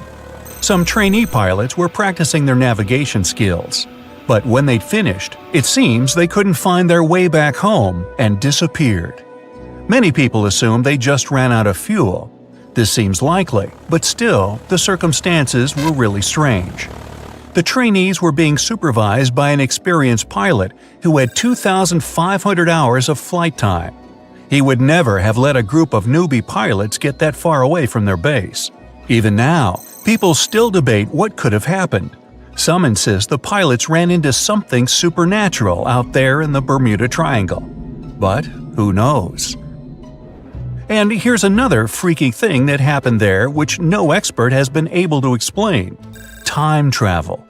In 1970, Bruce Gernon was flying a plane from Andros Island to the Florida coast. When he was at 11,500 feet, a giant cloud appeared in front of him. It kept getting bigger and bigger, and he had no choice but to fly through it. As soon as he did, the plane was surrounded by darkness. It was as if the day had turned to night in a split second. Suddenly, Bruce began to see white flashes of light around him. They were so bright that they lit up the entire sky. But they weren't lightning bolts, although he couldn't really explain what they were. The plane continued through the strange cloud for almost a half an hour. Bruce noticed that the cloud changed shape during this time. The space around the plane turned into a tunnel. Then the tunnel started narrowing. Bruce became really tense as he tried to cope with the plane's controls. All his instruments and navigation equipment were going crazy, and the electronics stopped working. Then, a white light appeared at the end of the tunnel. Just like in the movies, the plane escaped the closing cloud tunnel at the very last second. Everything was fine, but now Bruce found himself in some white fog. He had no idea where he was. Then he managed to contact ground control. He was shocked when he learned that his plane was already in the airspace above Miami. It seemed that something impossible had happened. Bruce was meant to cover a distance of about 250 miles during the flight. This usually took 1.5 hours, but he had managed it in just 47 minutes, almost 2 times faster than normal. When Bruce landed, he went to check the amount of fuel left in the tank. It turned out he'd used up a lot less than the normal amount of fuel as well. Could there be a logical explanation for the time-traveling plane? Well, records show that a large number of sunspots were detected on the surface of the sun that day, and there was a strong solar wind.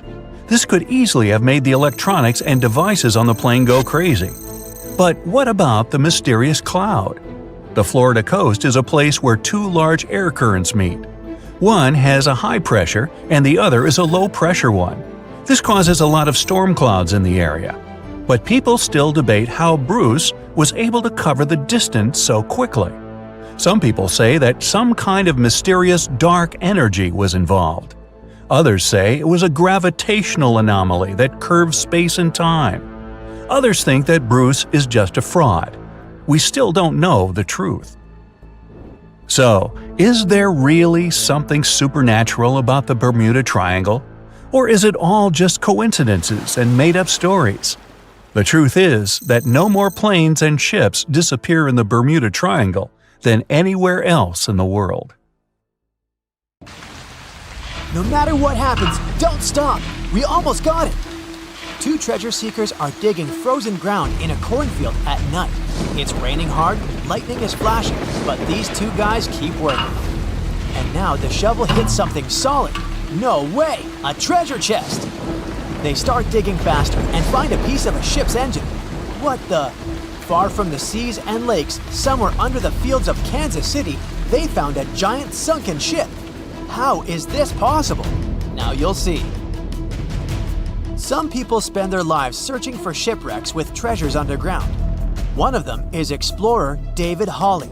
He's been looking for such ships far from the seas, rivers, and oceans for many years. He does this because he likes the feeling of adventure. The holds of these ships may contain chests of gold, antiques, and artifacts. And you can get a lot of money for them. David says you don't have to go into the ocean to find a sunken ship. They may be lying in your backyard. But why do ships end up buried underground among fields, farms, and plains? Let's find out using the example of steamboat Great White Arabia. According to old records, the newspaper clippings, this ship had been carrying about 200 tons of treasure before it sank in 1856. Many rumors and local legends said the ship was lying underground a few miles northeast of Kansas City. It was there because people deliberately altered the riverbed and channels of the Missouri River in the second half of the 19th century. They artificially brought the shores closer to each other. They narrowed the river to increase the flow's speed, so boats could sail much faster. In the 19th century, steamboats were the most popular means of transporting passengers and goods. Before railroads, they extended the western border across the Mississippi and Missouri rivers and brought supplies to people. That's why it was so important to increase the speed of their movement. So, on September 5, 1856, Arabia was sailing along such an estuary. It came across a snag sticking out of the water. A piece of log quickly flooded the ship. Fortunately, all passengers were evacuated. But the steamer and its precious cargo reached the silt bottom of the Missouri River in a few minutes. Several years had passed. Everyone forgot about the vessel. During this time, the course of the Missouri River had changed. But Arabia remained under the wet, muddy bottom. The soil level above it was getting higher, and the ground was losing moisture. Eventually, many decades later, a cornfield formed above the sunken ship.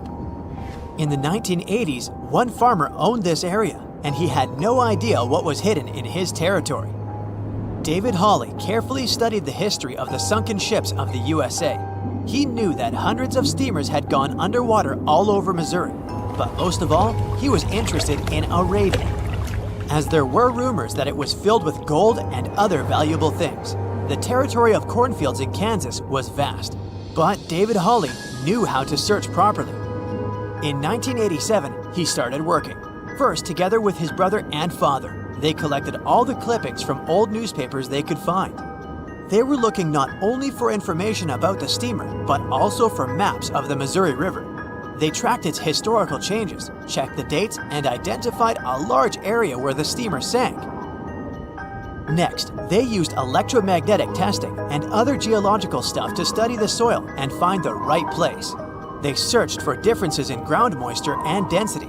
Then, they went through the territory with powerful metal detectors. And so, by the fall of 1988, they had determined the location of the steamer. Arabia was the size of a football field. This gigantic vessel lay 45 feet underground, 4 stories down. But before they started excavating, they had to ask the owner of the cornfield for permission. For the farmer, this news was a big surprise. He agreed on the condition that the excavations would be completed by spring so that he could sow a new crop. Digging a giant ship in winter is much more difficult and expensive than at other times.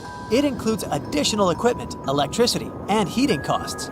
The team works day and night. They financed the excavations out of their own pocket. Each invested more than $10,000 and took out a bank loan. Finally, they noticed the first details of the ship. The shovels hit the huge engine boilers and the deck. The goal had been achieved. Most of the cargo lying inside the sunken ships is covered with rust, shells, mud, and is badly damaged. The contents of Arabia were in excellent condition, considering that the ship had sunk 130 years prior. Unfortunately, they didn't find the chests of gold, Still, they got several tons of other valuable cargo, household items of people who lived in the middle of the 19th century. It was a time capsule.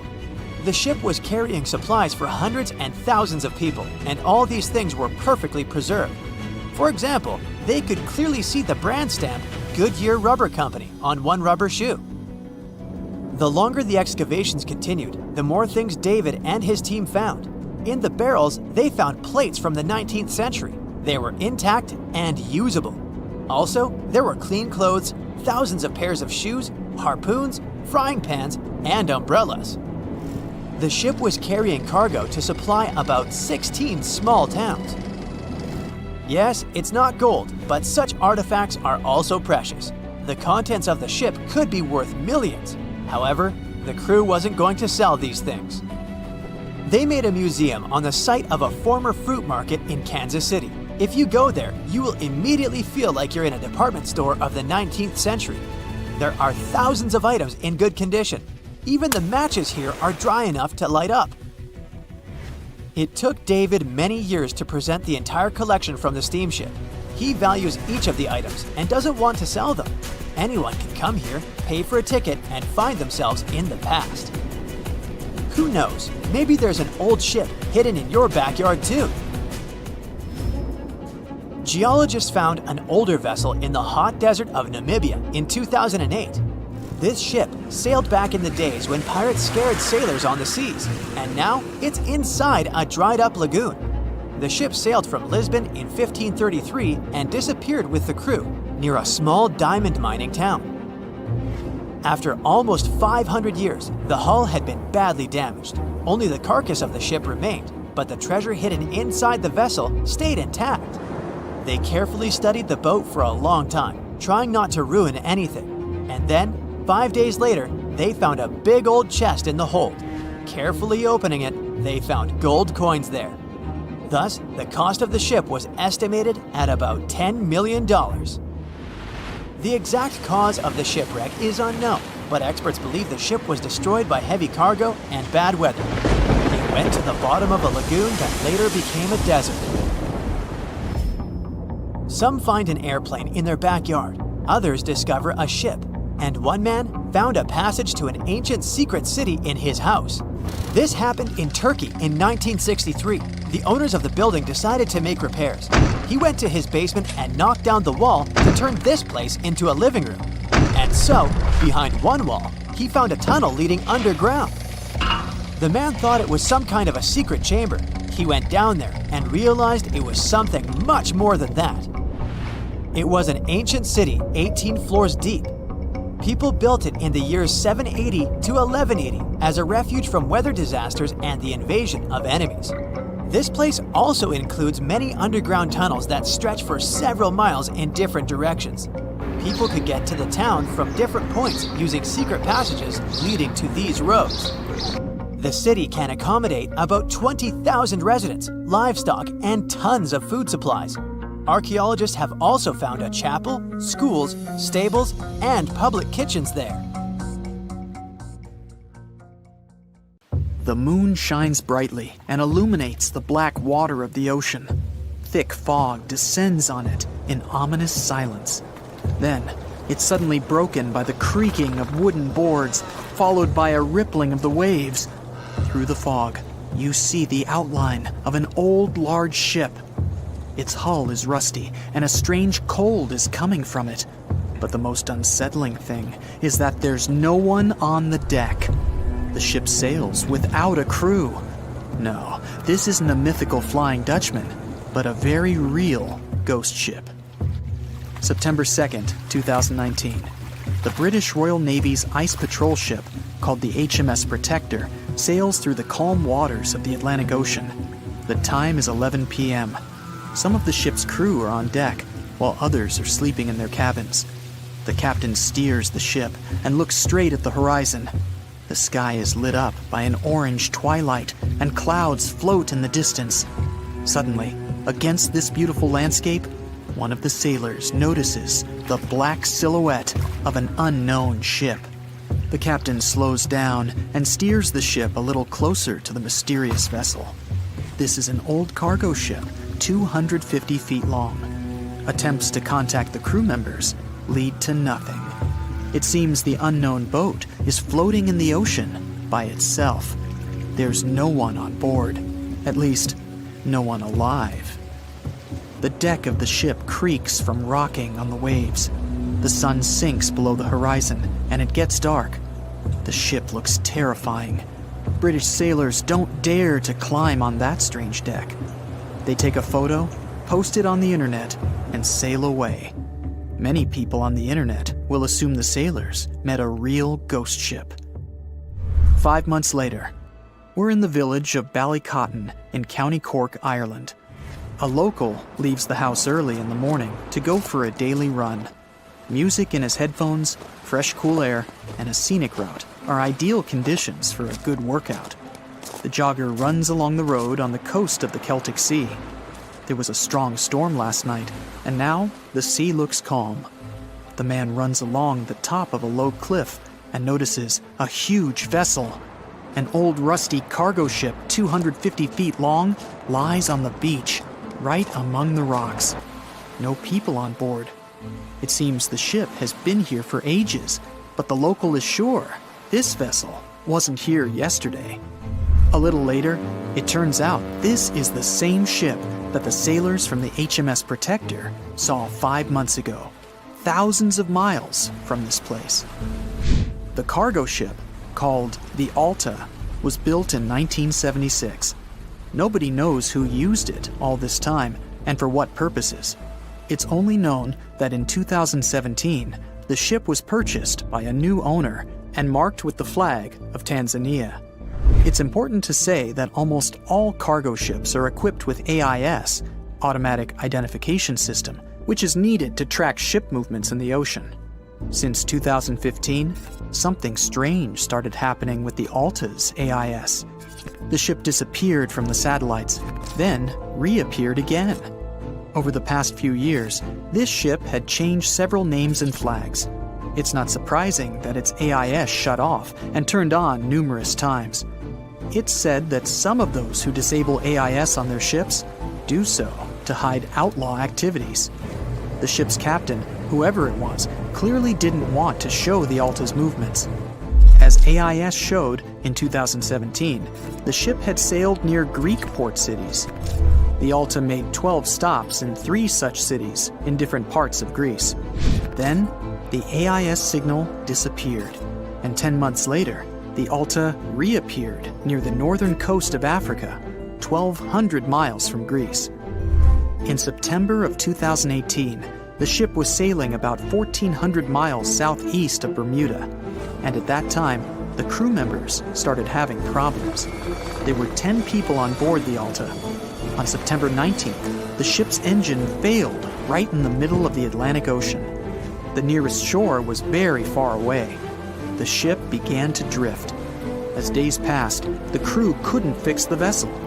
Food supplies were running low. The crew started to panic and tried to contact someone. The situation got worse as a strong hurricane was approaching the place where the ship broke down. Crew members contacted the U.S. Coast Guard. On October 2nd, a helicopter headed towards the ship. Food and water were unloaded on the Alta. This was enough for the crew to bide their time for several days. About a week later, a rescue boat sailed about 1,500 miles to reach the Alta and help the stranded sailors. Shortly before the start of the hurricane, American rescuers succeeded. The entire crew of the wrecked ship was taken to Puerto Rico. The Alta remained drifting in the ocean. After a while, another ship arrived to tow it to the coast of Guyana. Then, something went wrong again. The ship was hijacked. Who did it and why remains a mystery to this day. But then, for some unknown reason, the thieves decided to abandon the ship and left it to drift in the ocean. For almost a year, the ship's location couldn't be tracked. Then, in September 2019, the vessel was found by the British Royal Navy. How the Alta was able to cover the distance across the Atlantic and wash up on the coast of Ireland is unknown. An investigation has been launched in Ireland, It's necessary to identify the owner of the vessel and find a responsible person to take on the task of towing it. But no one has since been found. Once, an unknown person called the Irish authorities and introduced themselves as the owner of the ship, but didn't provide any evidence. Several barrels of oil were found on board the Alta. To dismantle the ship, the Irish authorities will need to spend about 10 million euros. Local residents are annoyed by the wreck too. Corroding metal is bad for the environment, and kids have already snuck on board and posted a video on the internet from inside the abandoned ship. The further fate of the Alta remains unresolved. It's still lying there. That ship sailed in the ocean for just 2 years.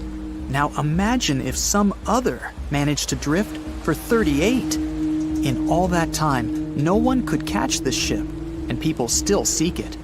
That vessel is called the SS Bechimo. It was a merchant ship owned by a Canadian trading company.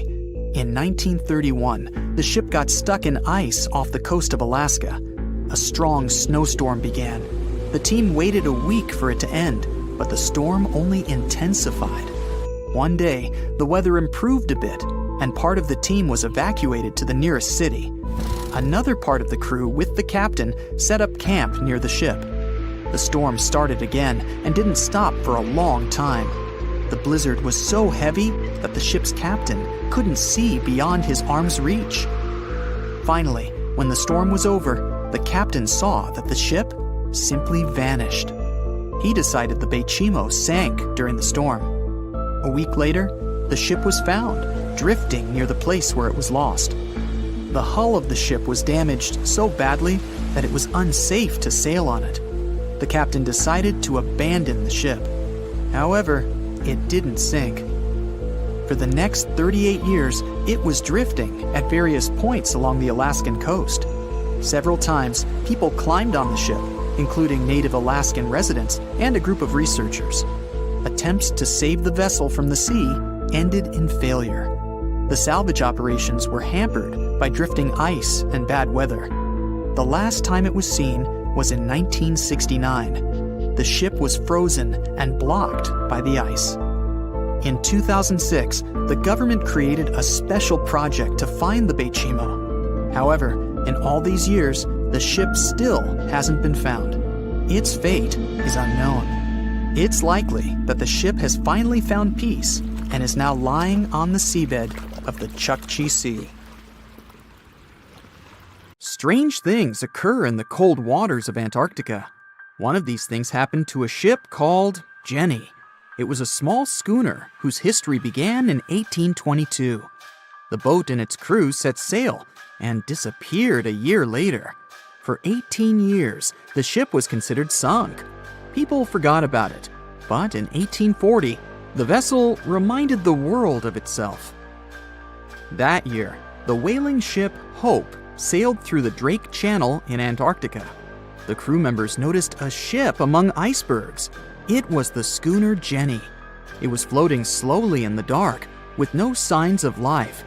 The captain of the Hope, Mr. Brighton, gave the order to approach the mysterious vessel.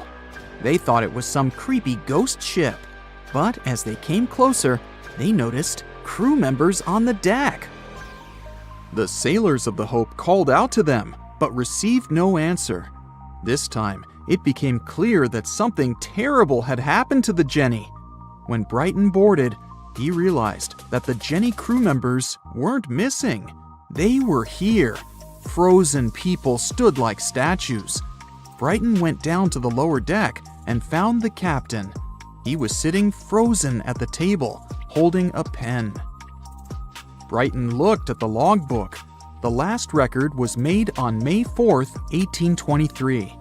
The captain wrote that he was the only living member of the crew. They spent 71 days without food. It seemed that the ship got lost in the sea because its captain went off course or sailed into an iceberg, but no one knew for sure. After that, nobody ever saw the Jenny again. According to rumors, the crew of the Hope abandoned the frozen ship and left it to drift in the cold waters. According to other rumors, this whole story is fiction.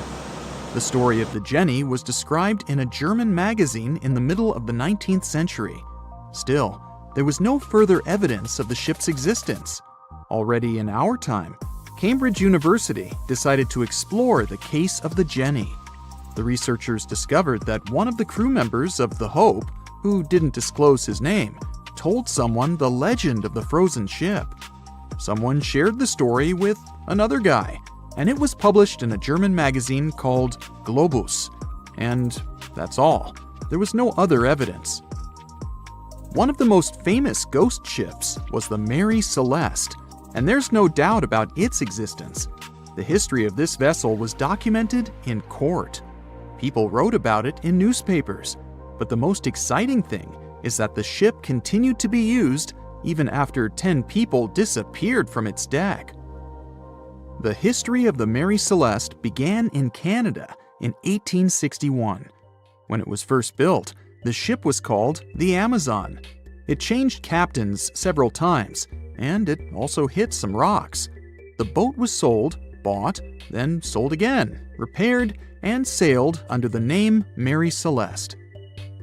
In 1872, it had a new captain, Benjamin Briggs. He was a decent, brave man with a lot of experience in navigation. He had a beloved wife, a daughter, and a son.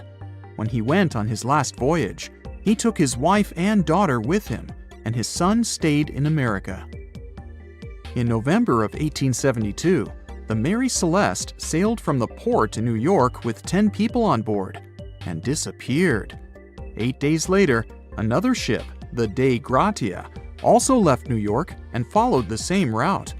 Dei Gratia's captain, David Morehouse, noticed the Mary Celeste and immediately realized something was wrong. The ship was moving too freely, as if no one was controlling it. The captain tried to contact the crew members, but no one answered him. Then, together with other sailors, he climbed aboard the Mary Celeste. The ship was in good condition. There was no damage. The hold was slightly filled with water, but it could be easily pumped out. Everything seemed fine, but one lifeboat was missing. The crew members' valuables were in their cabins. The cargo was in the hold. The supplies of water and food were untouched.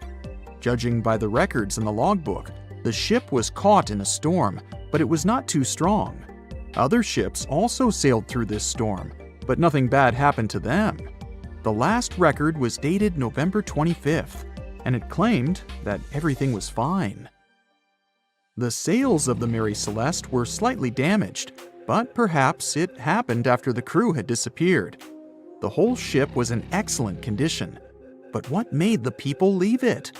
Part of the crew of the Dei Gratia stayed on board the Mary Celeste to bring it to dry land. Everything went well. They delivered the ship to the closest port. Next, the captain of the Dei Gratia appeared before the court and told about what had happened. However, the prosecutor and the judge didn't want to believe in the story of the Mary Celeste. They were sure the captain got rid of the ship's crew to get money for its cargo. According to the maritime laws of that time, if you found a ghost ship with valuable cargo, then a substantial part of this cargo belonged to you. So, many people thought that David Morehouse decided to earn some money. This version seemed to be more valid than the one about the mysterious disappearance of 10 people. Fortunately, no one accused the captain of committing a crime. They thanked him for his service and gave him a monetary reward. However, his reputation was damaged, which greatly affected his career, as many believed he attacked the crew of the Mary Celeste. But even after this terrible case, trial, and investigation, the story was not over.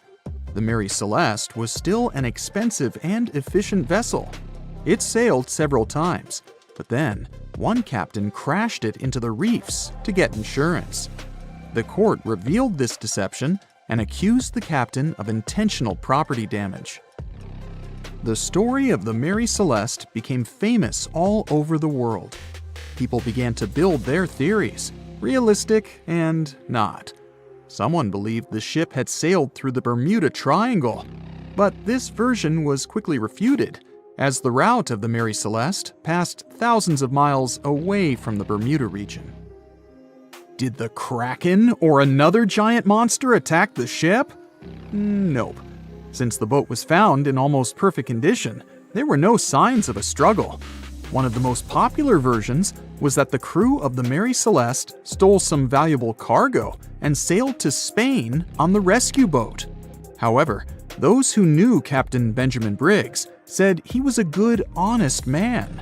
Besides, he had a son in New York, and Briggs would never leave him. A more thorough investigation revealed that a series of accidental circumstances could have caused the disappearance of the ship's crew. Before its last voyage, the vessel delivered coal. Perhaps the pump intended for pumping water got clogged with coal after that, and when the ship got into a storm, the hold filled with water and the pump broke.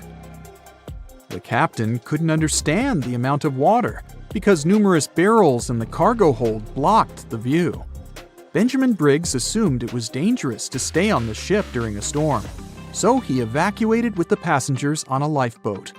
Perhaps they were close to land and decided to sail there, but the storm intensified and overturned the boat. Also, one record in the log journal said that the chronometer was faulty. It was a device that helped to determine your location at sea using longitude. Briggs got lost and didn't know which way to sail. The storm was strong, and he couldn't determine whether the ship would sink. Perhaps Briggs decided to leave the ship in a rescue boat when he saw the coast of the Azores. The uniqueness of this ghost ship case is that, unlike many others, you can investigate it yourself. There's a lot of information about the Mary Celeste on the internet. There are documentaries and research articles. Perhaps you'll be able to notice something that others haven't seen and solve the mystery of the disappearance of 10 people.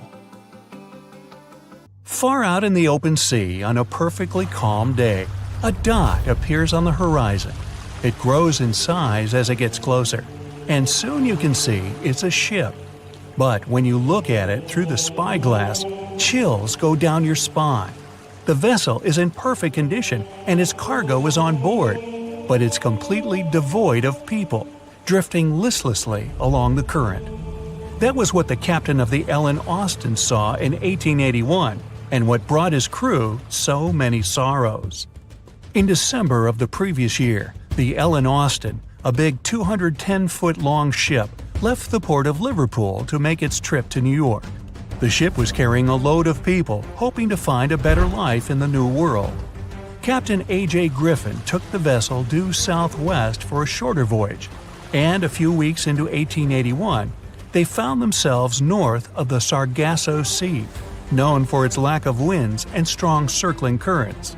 Ships that got caught in those could lose control and keep on drifting in circles until they were dragged into the center.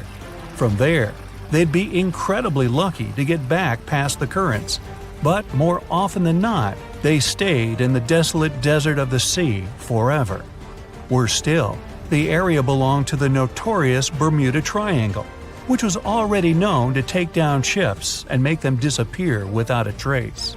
The ship's crew were nervous, afraid of being in such a dangerous area so close to a sea that could bring them to a standstill. And ominously, some of the Sargasso Sea's calm must have escaped it, because the Ellen Austin lost its speed one day and fell adrift without the winds. It was fine, though. They had ample provisions and were still on schedule.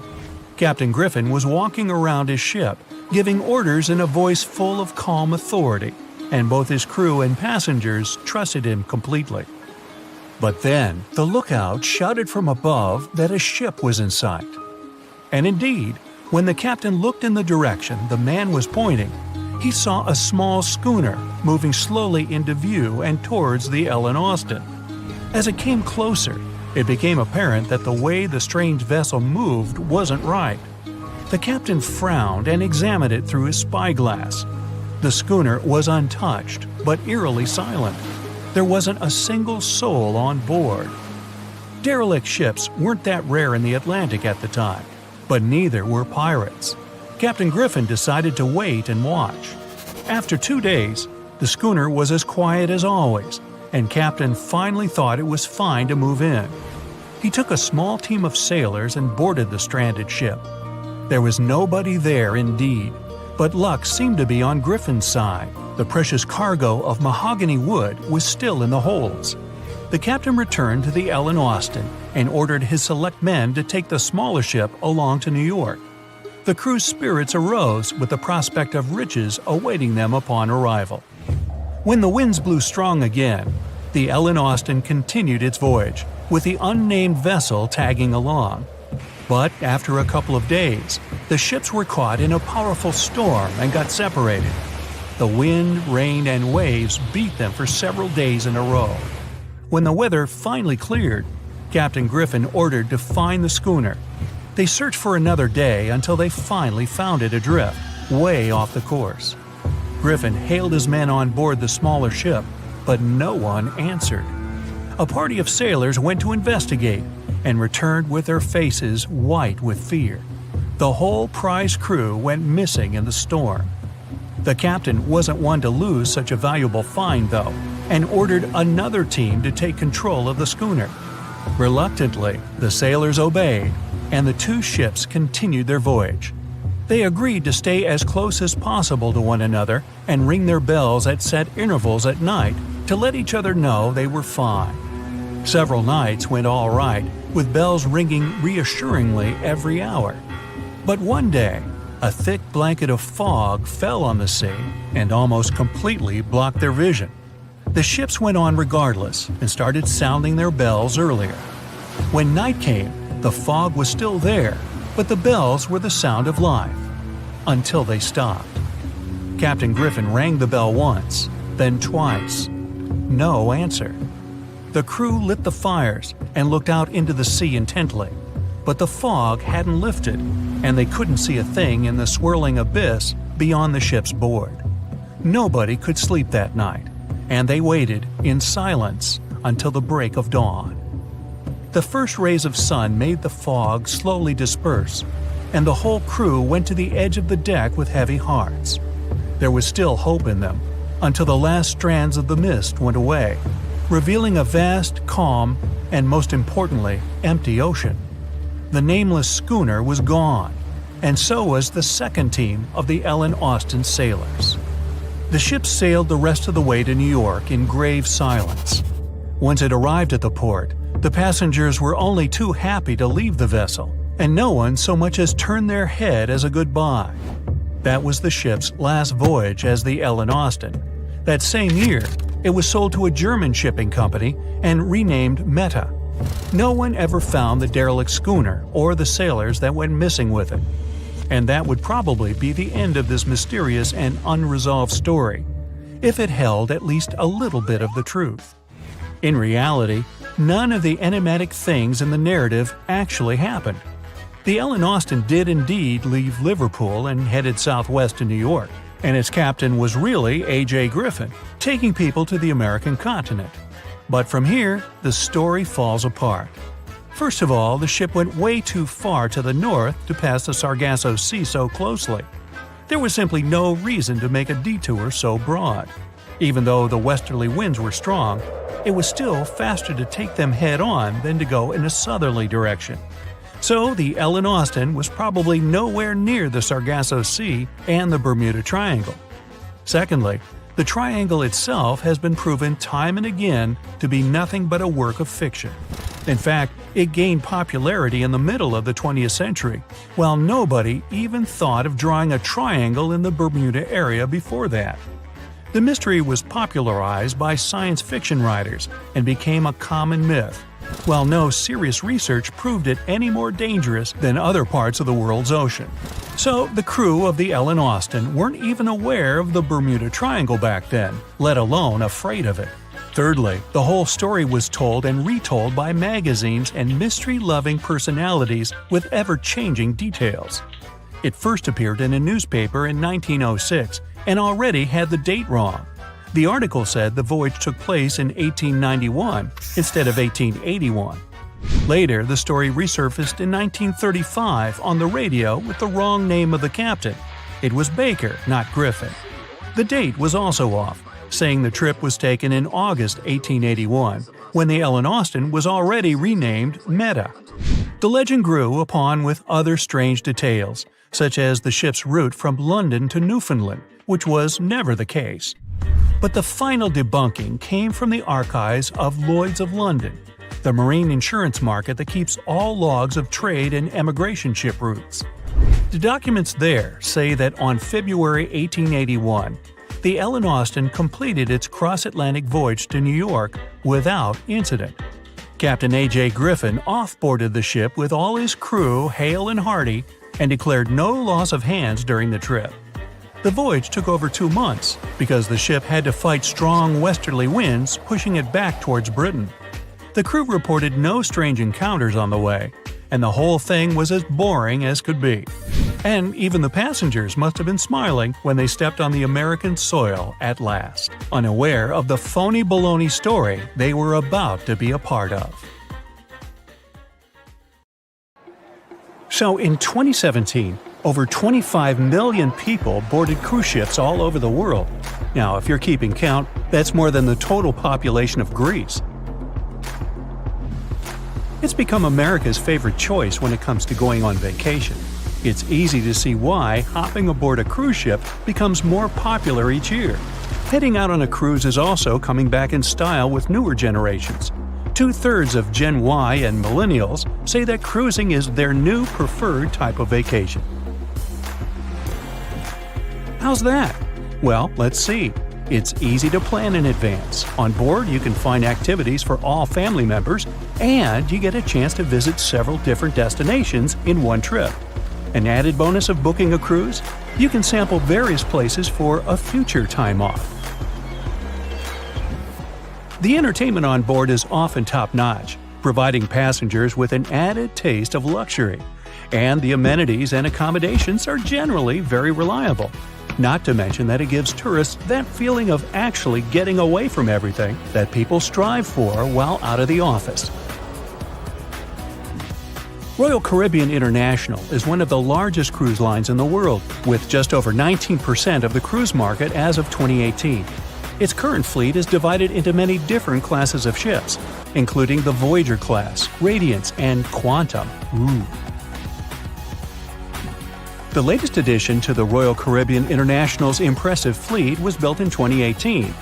Wonder of the Seas is now the largest cruise ship in the world.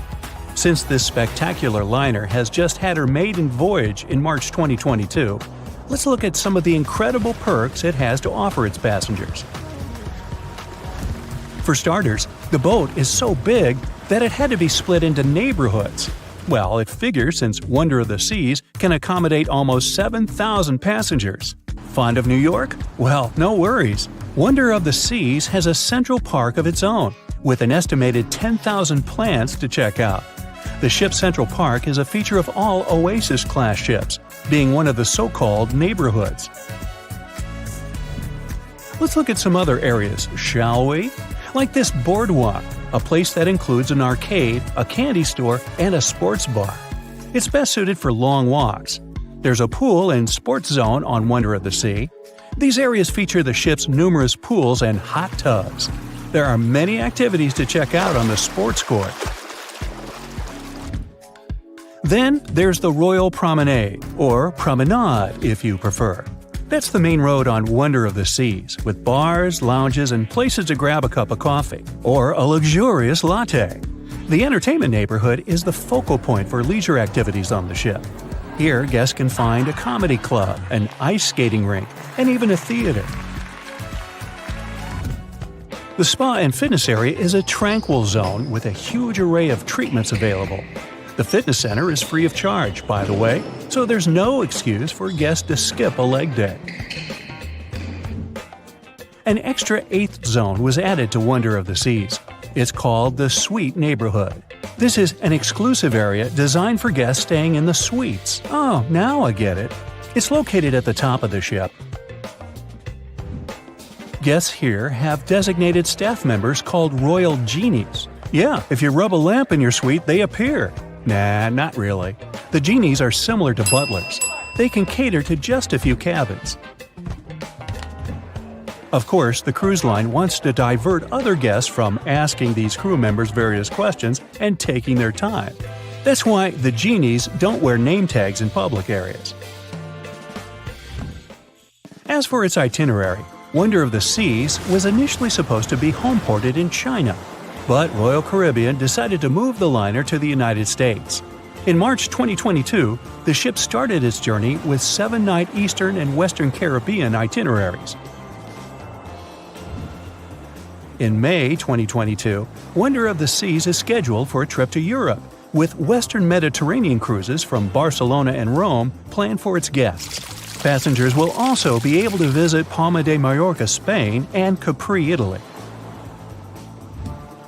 When the summer season is over, Wonder of the Seas is scheduled to return to Florida to offer year-round sailing starting November 2022. And by the way, there is no truth to the rumor that a special cruise only for highly allergic and hay fever sufferers will be called the Wonder of the Sneeze. Nope, not at all. Now, it's hard to imagine a ship so massive that can accommodate so many amenities on board. For example, the Titanic was the largest ship of its time, measuring 882 feet in length. And Wonder of the Seas is not only 1,188 feet long, it's also 36% taller and 34% wider.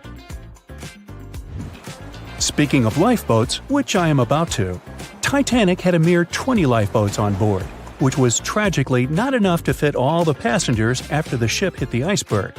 But Wonder of the Seas has an even smaller number of lifeboats, 18 to be precise. Sounds weird and dangerous? Well, not really, given that each of these lifeboats can accommodate up to 370 people. It means that all the passengers and crew members, an estimated 8,000 people if fully booked, are going to be safe in case of an emergency. If we could somehow have a race between the two ships, well, Titanic was in fact the faster ship out of the two, beating Wonder of the Seas by 1 knot per hour. Cruise ship passengers today are more interested in the experience rather than the speed of the boat itself. That's why how fast a ship can travel is not an extremely important aspect nowadays. In terms of costs, Titanic cost around $7.5 million at the time of its construction. It's the equivalent of about $200 million today. How about Wonder of the Seas? Well, it cost a staggering $1.35 billion to build, making it 6 times more expensive than the Titanic. How about we compare ticket prices? Well, in this case, the least expensive ticket on Titanic was £7. It's about $1,000 today. The cheapest ticket on Wonder of the Seas is currently $423, but prices may vary depending on the location, season, itinerary, and how much you tip your royal genie. And I know you were going to ask, how about icebergs? Well, Titanic steamed in the frigid North Atlantic, where you had to be on the lookout for those. Wonder of the Seas will be cruising the balmy Caribbean, where the worst thing you can hit on is 17 and blackjack. Oops, busted. Anyway, set side by side with its other sisters from the Royal Caribbean fleet, Wonder of the Seas is equally as impressive. The company's earliest ships could host about 2,500 people. This included passengers and the staff. Such ships were Splendor of the Seas, Legend of the Seas, and the smallest of them all, Thumbelina of the Seas. No, wait, that should be Empress of the Seas. Oops, my bad. The largest ships in the company's fleet can now house about 9,000 people altogether. That's almost 3 times the size and capacity of the earlier liners. Wonder of the Seas is one of them, as well as Harmony of the Seas and Symphony of the Seas. Are you seeing a pattern here? Yep, if you ever encounter a ship with Of the Seas in its name, it's safe to assume it belongs to Royal Caribbean. But if it's a can of tuna, it might actually be Chicken of the Sea. Hey, I like tuna. Now, choosing between cruise ships based on their size is like wondering if you should visit your local museum or the Louvre in Paris. It all depends on your preferences. Some families prefer small settings. Others are fan of large spaces that can provide everything they need. Historically, it's equally as exciting how far we've come in terms of maritime transportation. The SS Royal William, for example, was the first boat to ever make a transatlantic voyage almost entirely steam-powered in 1833. And it was a mere 160 feet long and could house roughly 155 passengers. And if the seas were calm, then they were housed less roughly. Similarly, the first modern megaship in the world was the MS Sovereign of the Seas.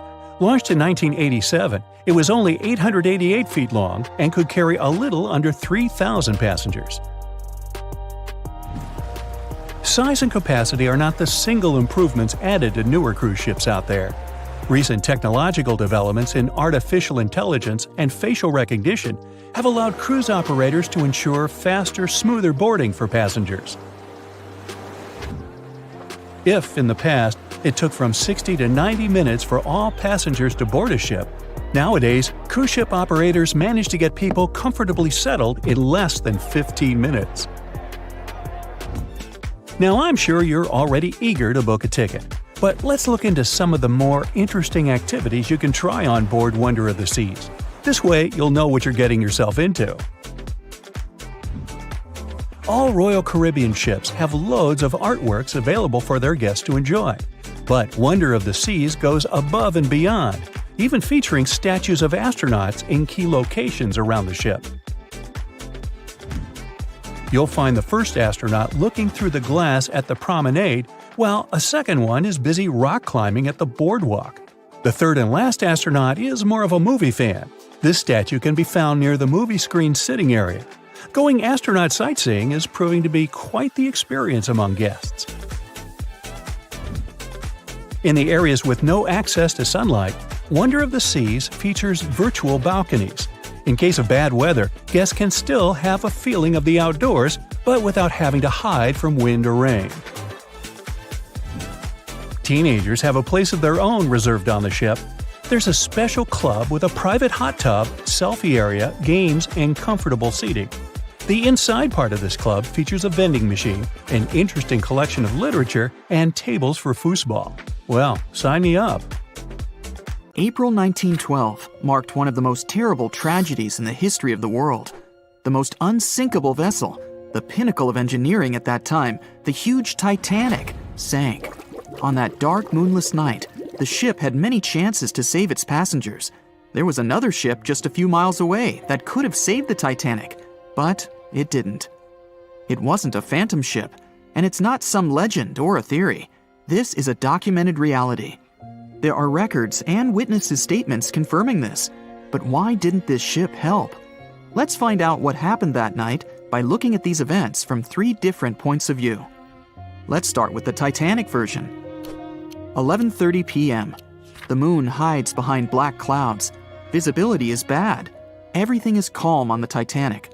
Under the captain's guidance, the communications operator stays in touch with the mainland through the radio.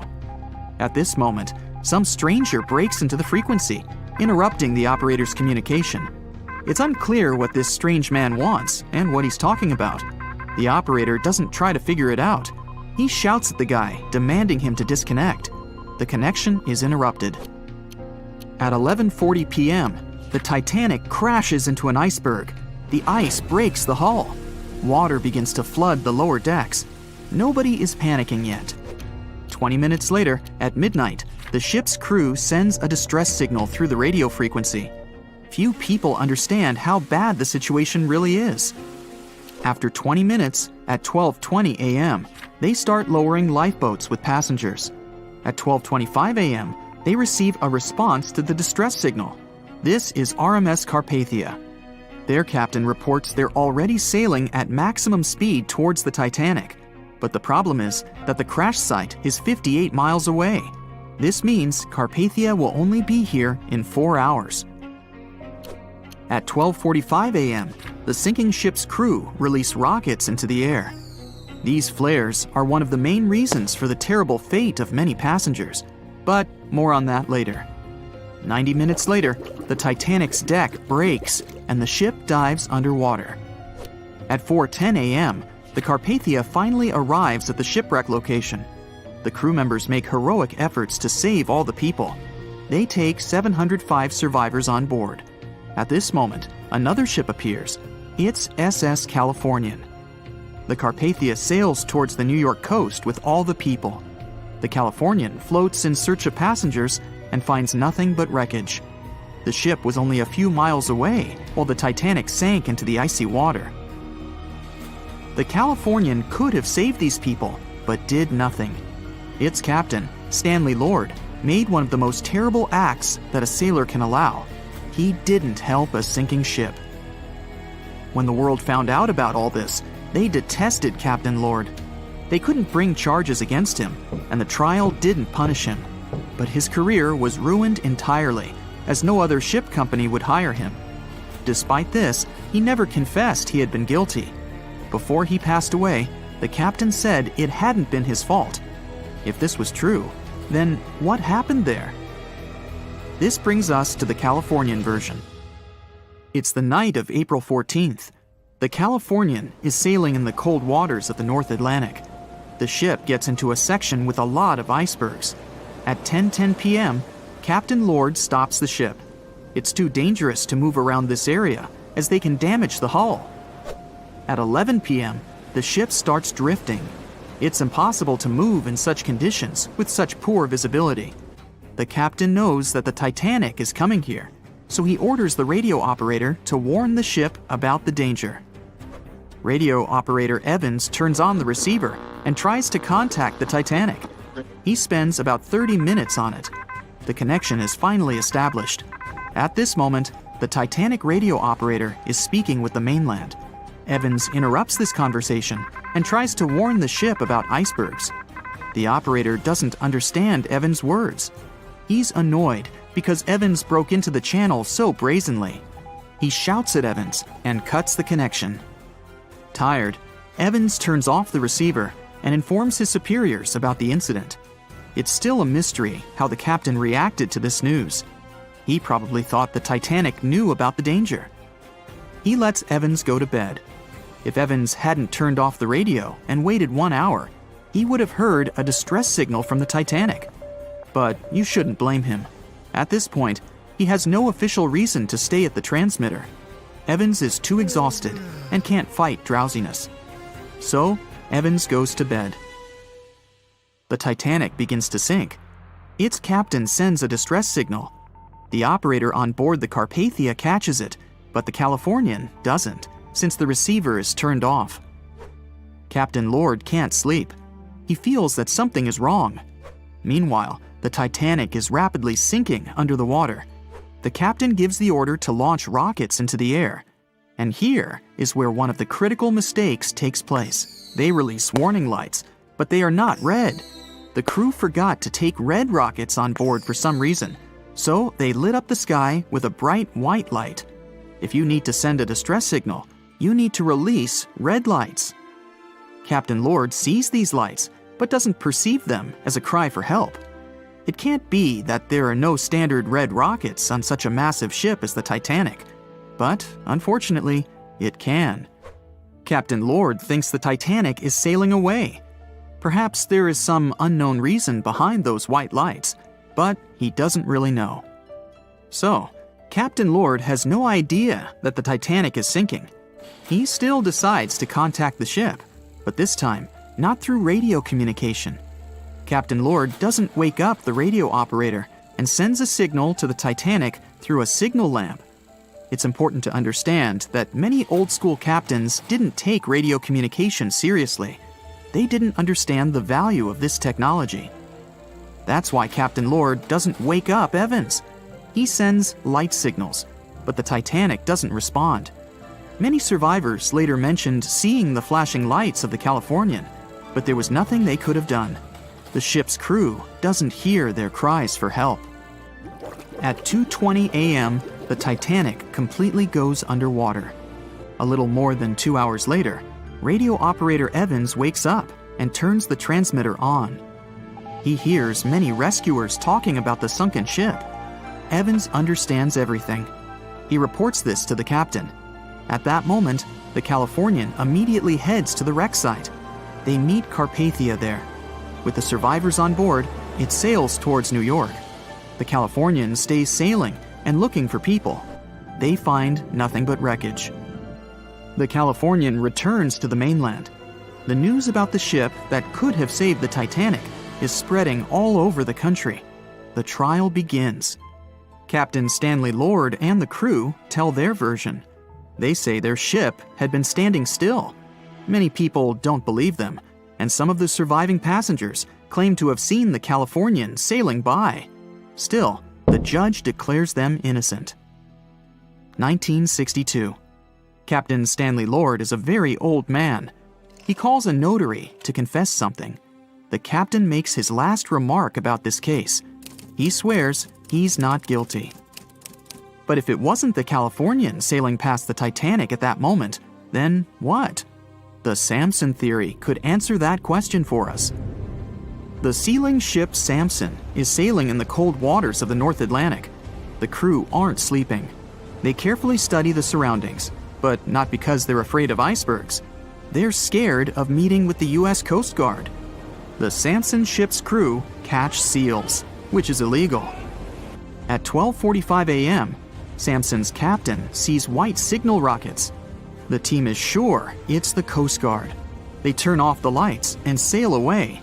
It's dark, so they don't notice the sinking Titanic. They return to the coast of Iceland and hear about the disaster. They realize they have abandoned the drowning passengers. The nephew of one of Samson's crew members reads about this story in his uncle's diary. The nephew asks for permission to publish these recordings. All the people realize that Captain Lord wasn't guilty, but unfortunately, he didn't live to see this moment. Actually, it's still unknown who is guilty in this story. 2 ships were nearby the Titanic. Their captains were adequate people. They would have helped save all the passengers. Their fault was that they couldn't understand what the Titanic wanted on that dark night. Someone forgot to put red flares in the box.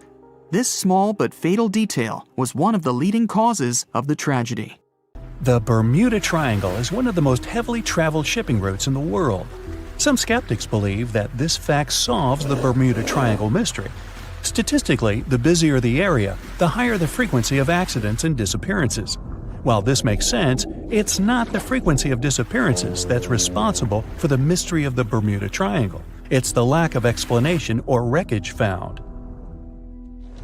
On his very first voyage to the New World in 1492, Christopher Columbus sailed through the Bermuda Triangle. Columbus reported that one night, when he was on the deck of the ship, he noticed a giant light appear in the distance, unlike anything he'd ever seen before. Columbus looked at his compass for direction, and it gave off erratic readings. You might have noticed that the Bermuda Triangle doesn't appear on any world map. This is because official institutions refuse to acknowledge that the area actually exists. No one exactly knows how many ships and planes have disappeared in the Bermuda Triangle. The rough estimate is 50 ships and 20 planes. Most of the time, the disappearances had no explanation and no wreckage has ever been left behind. When the TBF Avenger planes went missing, a massive search operation was conducted. Boats and planes searched the Bermuda Triangle for any signs of the aircraft. One of the boats searching was a PBM-5 Mariner airboat. The airboat took flight at 7:27 p.m. and called in a routine radio message 3 minutes later. Then, it was never heard from again. No trace was ever found of the rescue airboat or the 5 Avenger aircraft. A huge investigation was launched into the disappearance of all these vehicles, but nothing was ever discovered. The Bermuda Triangle is home to some pretty intense and unexpected weather. Storms build up quickly and unexpectedly, then disappear soon after. If you blink, you might miss it. This could explain why few distress signals are issued. Pilots and sailors never saw the weather coming. A popular theory suggests that rogue waves are responsible for the many disappearances. Rogue waves are called extreme storm waves by scientists. They occur when different weather patterns take place at the same time and cause large, unexpected waves that reach up to 100 feet tall. Witnesses say that the waves look like giant walls of water. These waves could explain why ships go down fast and without leaving any trace. Just off the coast of Japan, you'll find the Bermuda Triangle of the Pacific Ocean. They call it the Devil's Triangle. Between 1950 and 1954, 9 ships disappeared in this area without leaving a trace. The ship Kaio Maroon 5 was sent to investigate these unexplained disappearances when it also vanished. After this incident, the Japanese authorities labeled the area as a danger zone, and sailors were encouraged to avoid it. Some people blame all disasters on the extraterrestrial paranormal activity. Others suppose it's all about raging natural phenomena. Some scientists believe the cause of anomalies is the environmental changes. Also, there's a really high concentration of methane hydrates on the bottom of the ocean in the Pacific Bermuda area. This gas tends to set off, and when it happens, bubbles start forming on the surface of the water. These gas eruptions can interrupt the ability to float and can easily sink a ship. Because of this chemical reaction, there won't be even a trace left. Underwater volcanoes are said to be another possible explanation for the Japanese Dragon's Triangle. In fact, they can take down even small islands. Luckily, nobody lives there. It's a pretty common thing in this area that some of them disappear underwater and others appear out of the blue because of seismic activity. You'll never find the Dragon's Triangle on any official map of the world, so nobody's quite sure about how large it is in reality. In July 2015, 2 teenagers disappeared after setting sail off the coast of Florida. There's some mystery about what the 2 teens were really getting up to. They told their parents that they were just going to fish, but they told their friends that they were crossing to the Bahamas. Shortly after they left, a line of thunderstorms moved towards the area, and the boys were never heard from again. A massive search was conducted, but sadly, nothing was found. 1 year later, the pair's boat was found off the coast of Bermuda with a broken iPhone and some personal effects left inside. One of the most popular and bizarre theories trying to solve the Bermuda Triangle mystery comes from Charles Berlitz. He insists that the area is home to the lost city of Atlantis. The missing ships and planes and malfunctioning equipment, according to him, were all caused by rays of energy let out by the special energy crystals that power Atlantis. While this sounds silly, Berlitz's theory was convincing enough that over 20 million people bought his book worldwide. Previously, the compass wouldn't work well in the Bermuda Triangle since the lines of the 2 poles coincided here, true north and magnetic north. But if you fall into this line, your compass will behave strangely. But the magnetic north is constantly shifting, and now it's far beyond the triangle. No legend says pirates of the last centuries operate in the Bermuda Triangle, or that the Flying Dutchman makes other ships disappear. A popular theory is that ships travel to the distant past or future through a time portal in the Bermuda Triangle. Fortunately, these are all myths. Just imagine hundreds of giant tentacles reaching out to a group of ships sailing through the Bermuda Triangle. In the past centuries, they could easily sink an entire fleet, since the ships were made of wood and were lighter. Squids wrapped decks with their strong tentacles, made holes in the ship's hulls with their sharp beaks. Toothy suction cups could break the masts and tear the sails. The water was filling the holds and slowly rising to the deck. The ship sank in a matter of minutes. Survivors reached the shore and told everyone about huge monsters. This is how the legends of the Kraken appeared. Fortunately, now people have sonars and equipment for monitoring the sea space. They say the main reason why this place is so enigmatic must be the magnetic fields that form this ominous triangle. Ocean floor is made of rocks containing a lot of magnetite. It's more like iron. Magnetic fields react to the high concentration of magnetite on the ocean floor, which may start a sort of conflict between the two. It can often lead to various weather anomalies and, as a result, navigation issues. And naturally, any changes in the ocean floor or the Earth's magnetic fields influence the Bermuda Triangle a lot. Magnetic fields tend to shift their position, so do tectonic plates and even the continents, even though we never notice it.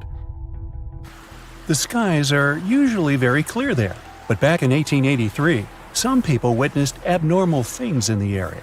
Some claim to have seen large blocks of ice falling from the skies, and the crew even managed to save one as hard proof. Seems like the Bermuda Triangle has an alternate not only on Earth, but even in space. Spacecraft usually don't disappear into thin air, though, like there's no air. This anomalous area is really large and stretches right above the South Atlantic. It occupies the area from Chile to Zimbabwe and sits right at the point where Van Allen radiation belts are the closest to the surface of our planet. The Earth has two such belts, which come in handy trapping the particles that shoot in from the Sun. They do a great job protecting the Earth from radiation. The magnetic field there is lower, so it allows the Earth's radiation belt to come closer to the surface. Whenever a satellite passes by, it will be exposed to radiation, which might lead to serious damage. So, no satellite can take pictures of it. The South Atlantic anomaly is part of the Earth where natural radiation just flows out of control. Still, there is little evidence that all these triangles are really dangerous. Many believe the Bermuda Triangle itself has been proven time and again to be nothing but a work of fiction. In fact, some shipwrecks, such as the Ellen Austin, gained popularity in the middle of the 20th century, while nobody even thought of drawing a triangle in the Bermuda area before that. The mystery was popularized by science fiction writers and became a common myth, while no serious research proved it any more dangerous than other parts of the world's ocean. So, the crew of the Ellen Austin back in 1881 weren't even aware of the Bermuda Triangle back then, let alone afraid of it. What do you think?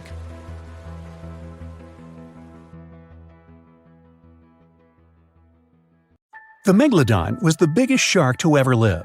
Not only that, it's one of the biggest fish and the largest predator in Earth's history. They've been known to reach lengths of up to a whopping 70 feet. That's over 3 times longer than the biggest great white shark on record. The females have also been found to be around twice the size of the males. The Megalodon could swallow a small car without it even touching its teeth, if cars had been around then. Its teeth could grow to over 7 inches long. It looks like we're going to need a bigger boat, and best make it steel-plated, as this shark can easily gnaw its way through ships. The underwater terror could bite a ship clean in half, with the highest bite force ever calculated for any animal, living or extinct. The force of its ferocious bite was up to 40,000 pounds. That's around 108,000 times the strength of a human's and 10 times the force of a modern crocodile's bite.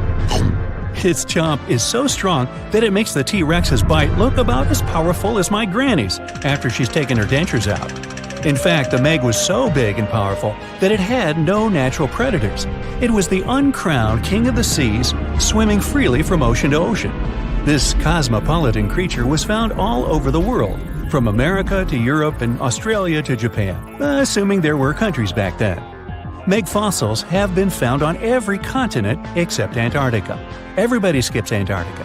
Science tells us that the Megalodon went extinct over 3.6 million years ago. But could they still be alive at the deepest depths of the ocean? Only around 80% of the ocean has been explored, and its deepest point, the Mariana Trench, is over 7 miles down. So who knows what's lurking at the bottom? If you did manage to make it down, it is unlikely that you'll run into a Meg, though.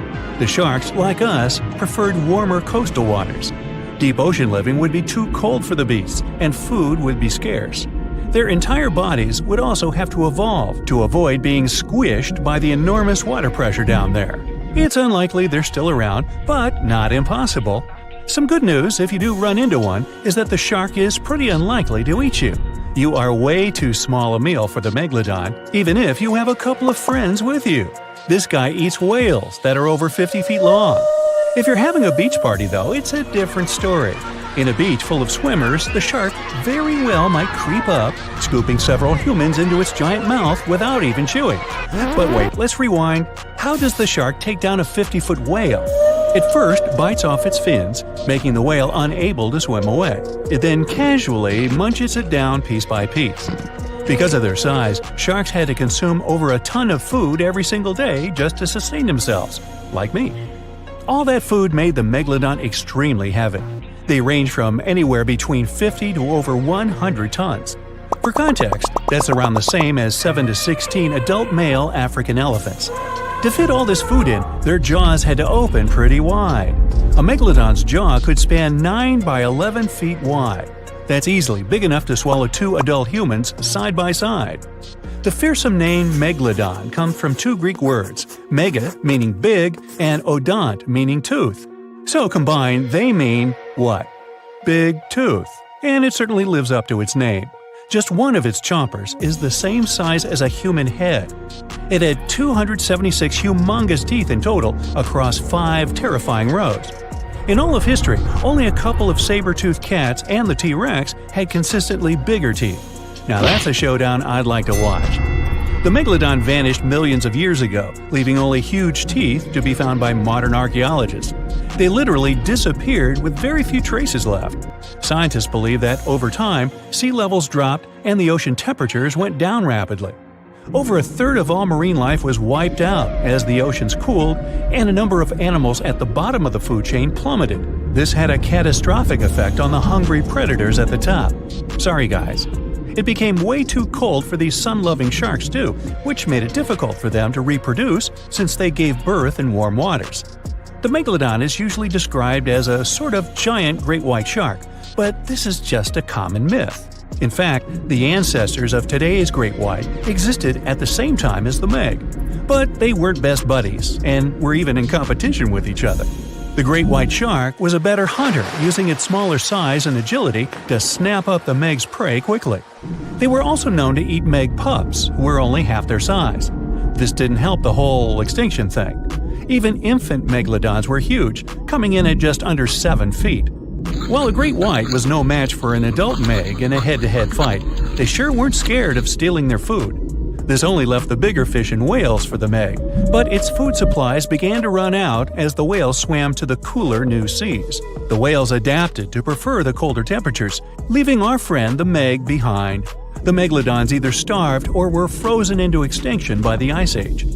Rather than a great white, the megalodon is more like a modern bull shark. It had a short snout, flat lower jaw, and huge pectoral fins to support its massive weight and size. As scary as they are, these sharks were actually caring family guys. Several megalodon nursery areas have been discovered in Florida, Maryland, and Panama. They gave birth to their young in shallow water environments. We know this from discovering loads of tiny megalodon teeth found in these areas. Gee, I wonder if they had nannies too. But how come there are so many megalodon teeth out there for us to analyze? Well, due to their messy, aggressive eating habits, sharks regularly lose their teeth. They lose a set of teeth every 1 to 2 weeks. That's 40,000 teeth in a lifetime. They must rake in a fortune from the tooth fairy. Because of this, their teeth were continuously raining down to the ocean floor. Luckily for us, they're also the hardest part of a shark skeleton, which is why so many teeth have survived and become fossilized. It's fair to say that the first discoveries of the Meg's teeth confused people. Early discoverers thought the Meg's teeth were petrified tongues of ancient serpent creatures. They even used to call them tongue stones. It's also a common myth that the megalodon was around at the same time as the dinosaurs, although this would have been pretty cool. The dinosaurs were wiped out around 66 million years ago, but the megalodons came much later. The oldest Meg fossil is only around 23 million years old, but it's tricky to pinpoint the exact date. After all, calendars weren't invented yet.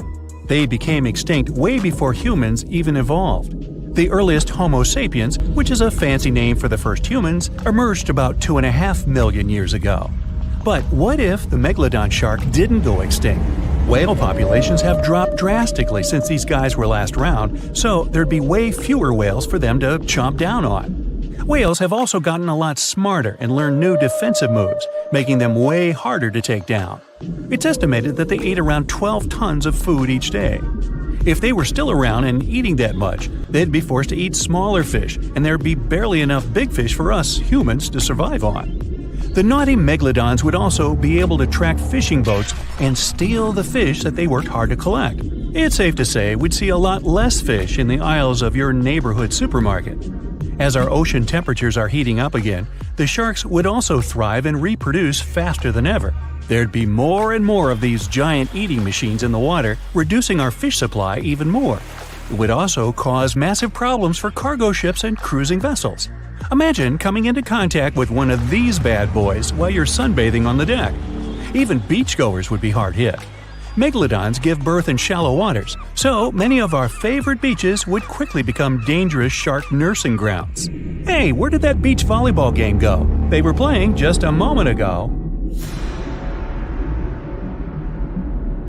Giant container ships are responsible for much of the global trade. Thanks to them, you receive your orders from overseas, sooner or later. But they do have a problem just like any mechanical vessel. They tend to break down. That's where these little bad boys come in. Tugboats are meant to help any stranded vessel that either lost power or sustained any technical or physical damage. Besides being salvage vessels, tugboats also help guide ships when they dock. Since these ships are massive, underline, they require little tugboats to survey the surroundings and help them navigate to dock properly. They also serve as firefighting boats in case a fire breaks loose in the ship. Many of these cargo ships already have a system to stop fires, but tugboats provide extra help in case the fire gets out of control. Many cargo ships pass through below-zero regions like the Arctic and face plenty of obstacles, or icicles. Tugboats to the rescue again! They can make the first move by breaking the ice so that the vehicle can pass through without damaging itself or delaying its course. They also help large ships move through narrow areas. On March 23, 2021, the Ever Given, one of the largest container ships in the world, got stuck in the Suez Canal for 6 days. It froze global shipping of almost $10 billion of trade in a day. The Suez Canal is one of the most important routes for trading, but happens to be quite narrow for its purpose. To put that into perspective, it's like the Empire State Building getting lodged in the middle of a busy freeway. So, if you were wondering why your delivery was late during that month, it's probably because of that incident. The bottom of the ship nearly touched the floor of the canal. In the early morning of March 23rd, the weather was acting up. It was getting worse and worse, with the wind picking up to around 45 miles per hour. Those were some terrible weather conditions for navigation. That should have been the first red flag, but the Canal Authority didn't have a system for monitoring weather conditions or warning ships about them. The captain, Krishnan Kantavel, ignored the signs and decided just to go with it, not knowing the perils and the consequences ahead. The Egyptian pilots that were assisting with the navigation failed to provide proper instructions. As a result, the ship became jammed diagonally, essentially blocking the whole canal. The canal authorities didn't provide tugboats for some reason, which is why it was stuck for 6 days. Things were so bad, they had to bring excavation diggers to remove some land for the ship to properly turn back to normal. So, these little tuggers are really important for world trading to work. The vessels are getting bigger and bigger, with the world depending on import and export more than ever. They're built for going long distances rather than maneuvering in tight spaces and corners. The tugboats are surrounded by a material that won't scratch or damage the vessel, kind of like bumper cars at the carnival. They can either push or pull. But one thing's for sure, more than one is needed to help a ship get back on its aquatic feet. Ships don't have a lot of water passing over the rudder for them to turn quickly, and they risk damaging the engine if they push it too hard. They can either tow it directly or indirectly. The tug is pulling the vessel either in front of it or from side to side. They can also push it from one side to another. These tiny boats are like ants compared to giant ships. Their success secret is that they're floating on the water, which means there's no solid foundation for them to struggle. As a result, pushing and pulling is easy. Many newer tugboats have 2 large diesel-powered engines. There are also some electric models which are good for the environment and still do their job well. Shipping boats in general are better for the environment than trucks and planes, but are slower. Shipping vessels mainly carry food, clothing, electronics, furniture, and my stuff. The biggest ship can carry the Eiffel Tower on its back like it's no big deal, although getting it over to the ship would be. They're 1,000 times more powerful than a regular car. If all the containers in the world were arranged in a pile, it would cover half the planet. If you ever walked on a beach in the 90s and saw what appeared to be a rubber ducky, you weren't dreaming. In 1992, a shipping crate holding 28,000 rubber ducks was lost at sea while journeying from Hong Kong to the U.S. They say it fell off the ship and has been around the world's oceans for more than 20 years. What seemed like a horrible accident that would leave dire consequences for the world's marine ecosystem proved to also be helpful for us to learn and understand the world of plastic pollution and how the ocean currents work. These ducks seem to have had quite the journey when they broke free from their container life. Some reports showed they got washed up on the shores of Alaska, South America, Hawaii, Pacific Northwest, Scotland, Australia, and even froze in the Arctic. Rather than making their way to thousands of bathrooms in the U.S., they went rogue and backpacked around the world to see what else lies beyond tiled walls and bubble baths. Many were collected and removed from the seas and oceans, while some are still out there. There are around 2,000 of these duckies circulating in the currents of the North Pacific Gyre. In case you were wondering, that's a place where the currents meet and whirl with one another between Japan, Alaska, Kodiak, and the Aleutian Islands. They've even created a website to track these ducks down with a contact form that lets people inform of one or many ducks they find across the world. But who knows? Maybe we'll never recover every single duck that was lost at sea at the time. This is just one incident out of many. Studies show that at least 2,000 to 10,000 shipping containers are lost at sea every year.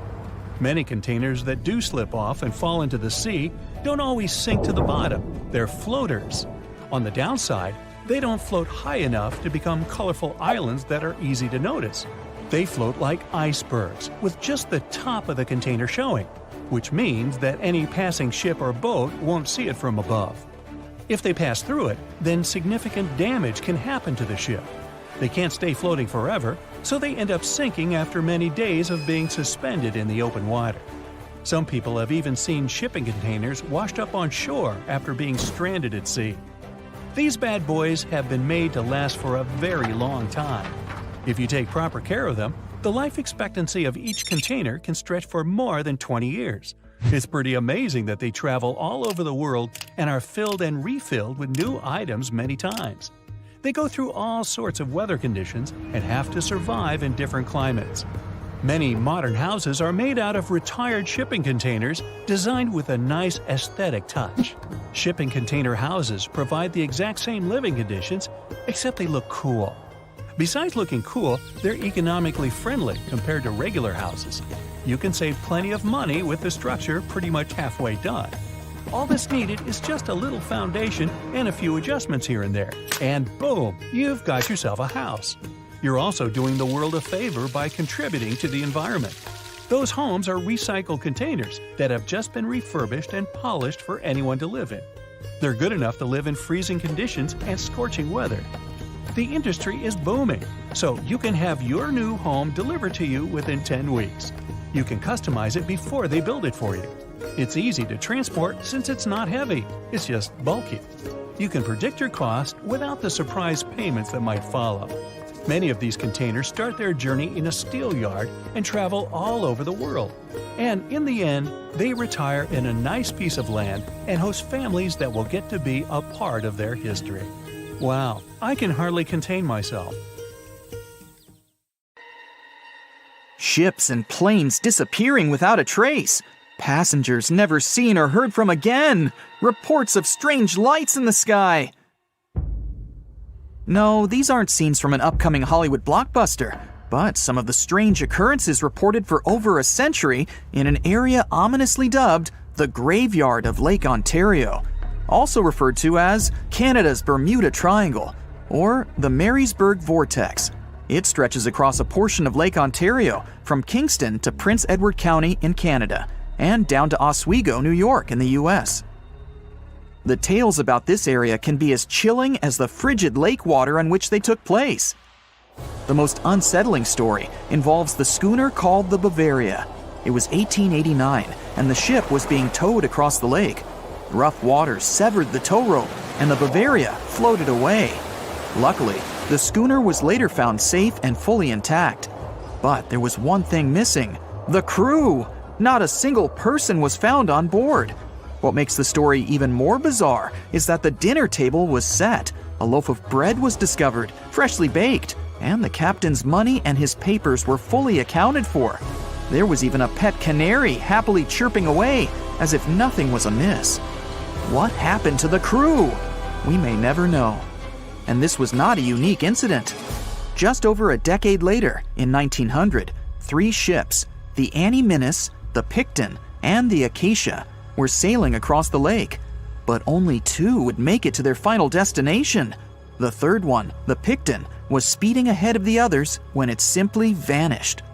According to a cook on the Annie Minnis, We were well out into the lake and making good time when all of a sudden we saw the Picton's topsails coming off, and then her lower sails settled, and then, while we stood and watched, the Picton just disappeared. It's possible that the ship sank, as there was some wreckage later seen in the water, but the ship itself was never found, and none of its crew ever located. A few weeks later, a bottle with a note inside was discovered in Sackett's Harbor, New York. The note was from Captain Sidley of the Picton.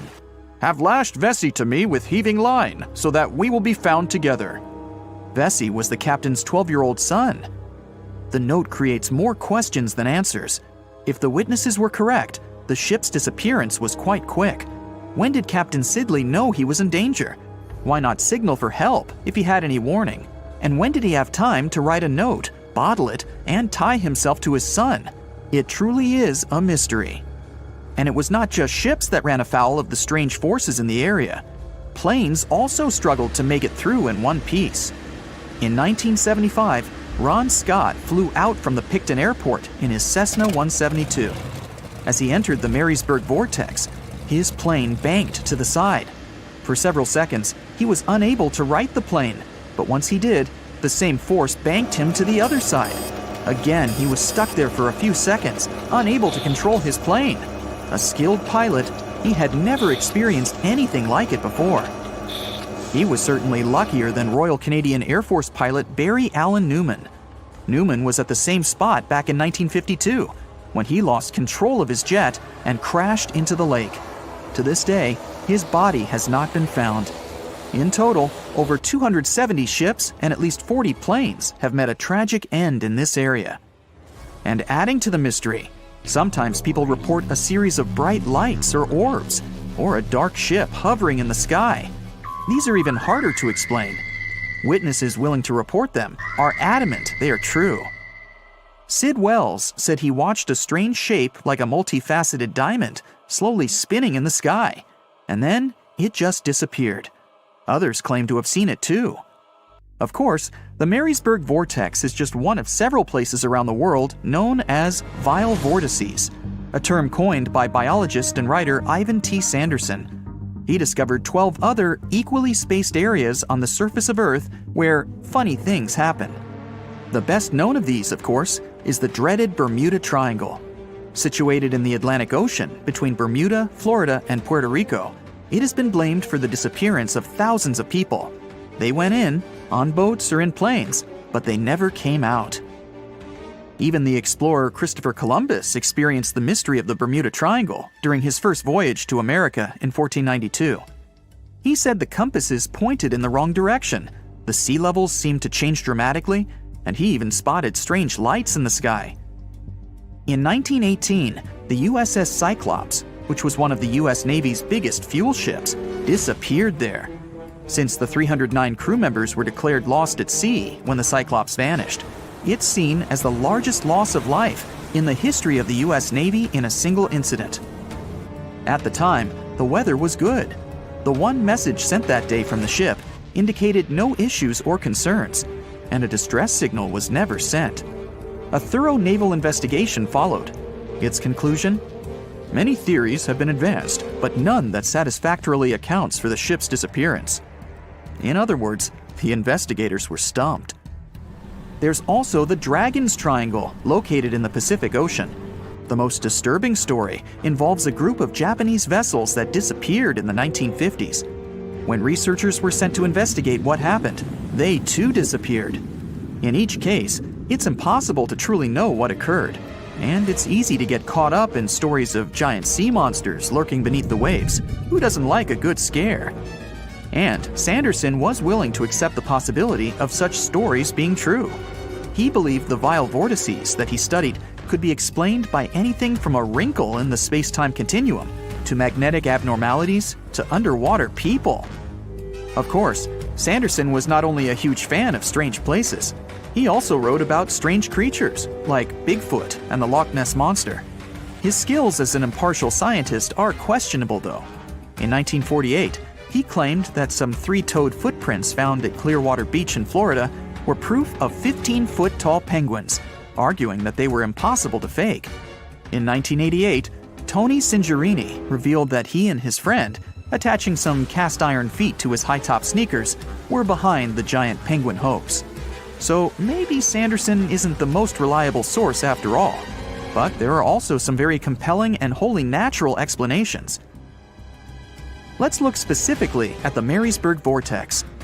It's entirely possible that ships like the Bavaria and the Picton were done in by a mix of bad luck and bad weather.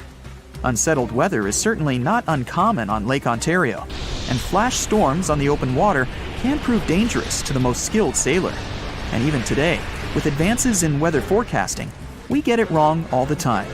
Back then, there was no way to predict that a storm was just around the corner. And the weather was just one issue. Historian Mark Seguin said that the area was always known to be dangerous, as the lake bed quickly becomes shallow along the eastern shore. There are also small rocky islands and shoals scattered throughout the area, making sailing a risky venture, especially for larger vessels or those weighed down by heavy cargo. By the mid-20th century, modern weather forecasting and improved shipbuilding alleviated most of the hazards of the Great Lakes shipping, resulting in fewer losses. The last major shipwreck in any of the Great Lakes was that of the SS Edmund Fitzgerald, which sank off the coast of Lake Superior in 1975, with 29 crew members going down with it. It seems the vortex is no match for human progress. And as for lights or images in the sky, in most cases, it's the result of an interesting phenomenon called thermal or temperature inversion. When this happens, a layer of warm air becomes trapped under cold air. This can result in mirages or reflections. So, a light on the ground that is miles away can be reflected in the sky, giving the impression of a flying object. Other parts of the mystery may be solved with a little time. Lake Ontario's freshwater and frigid temperatures help preserve the ships and planes that came to rest there. As divers and researchers continue to explore the area, maybe we'll finally learn the fate of the Bavaria, the Picton, Captain Sidley,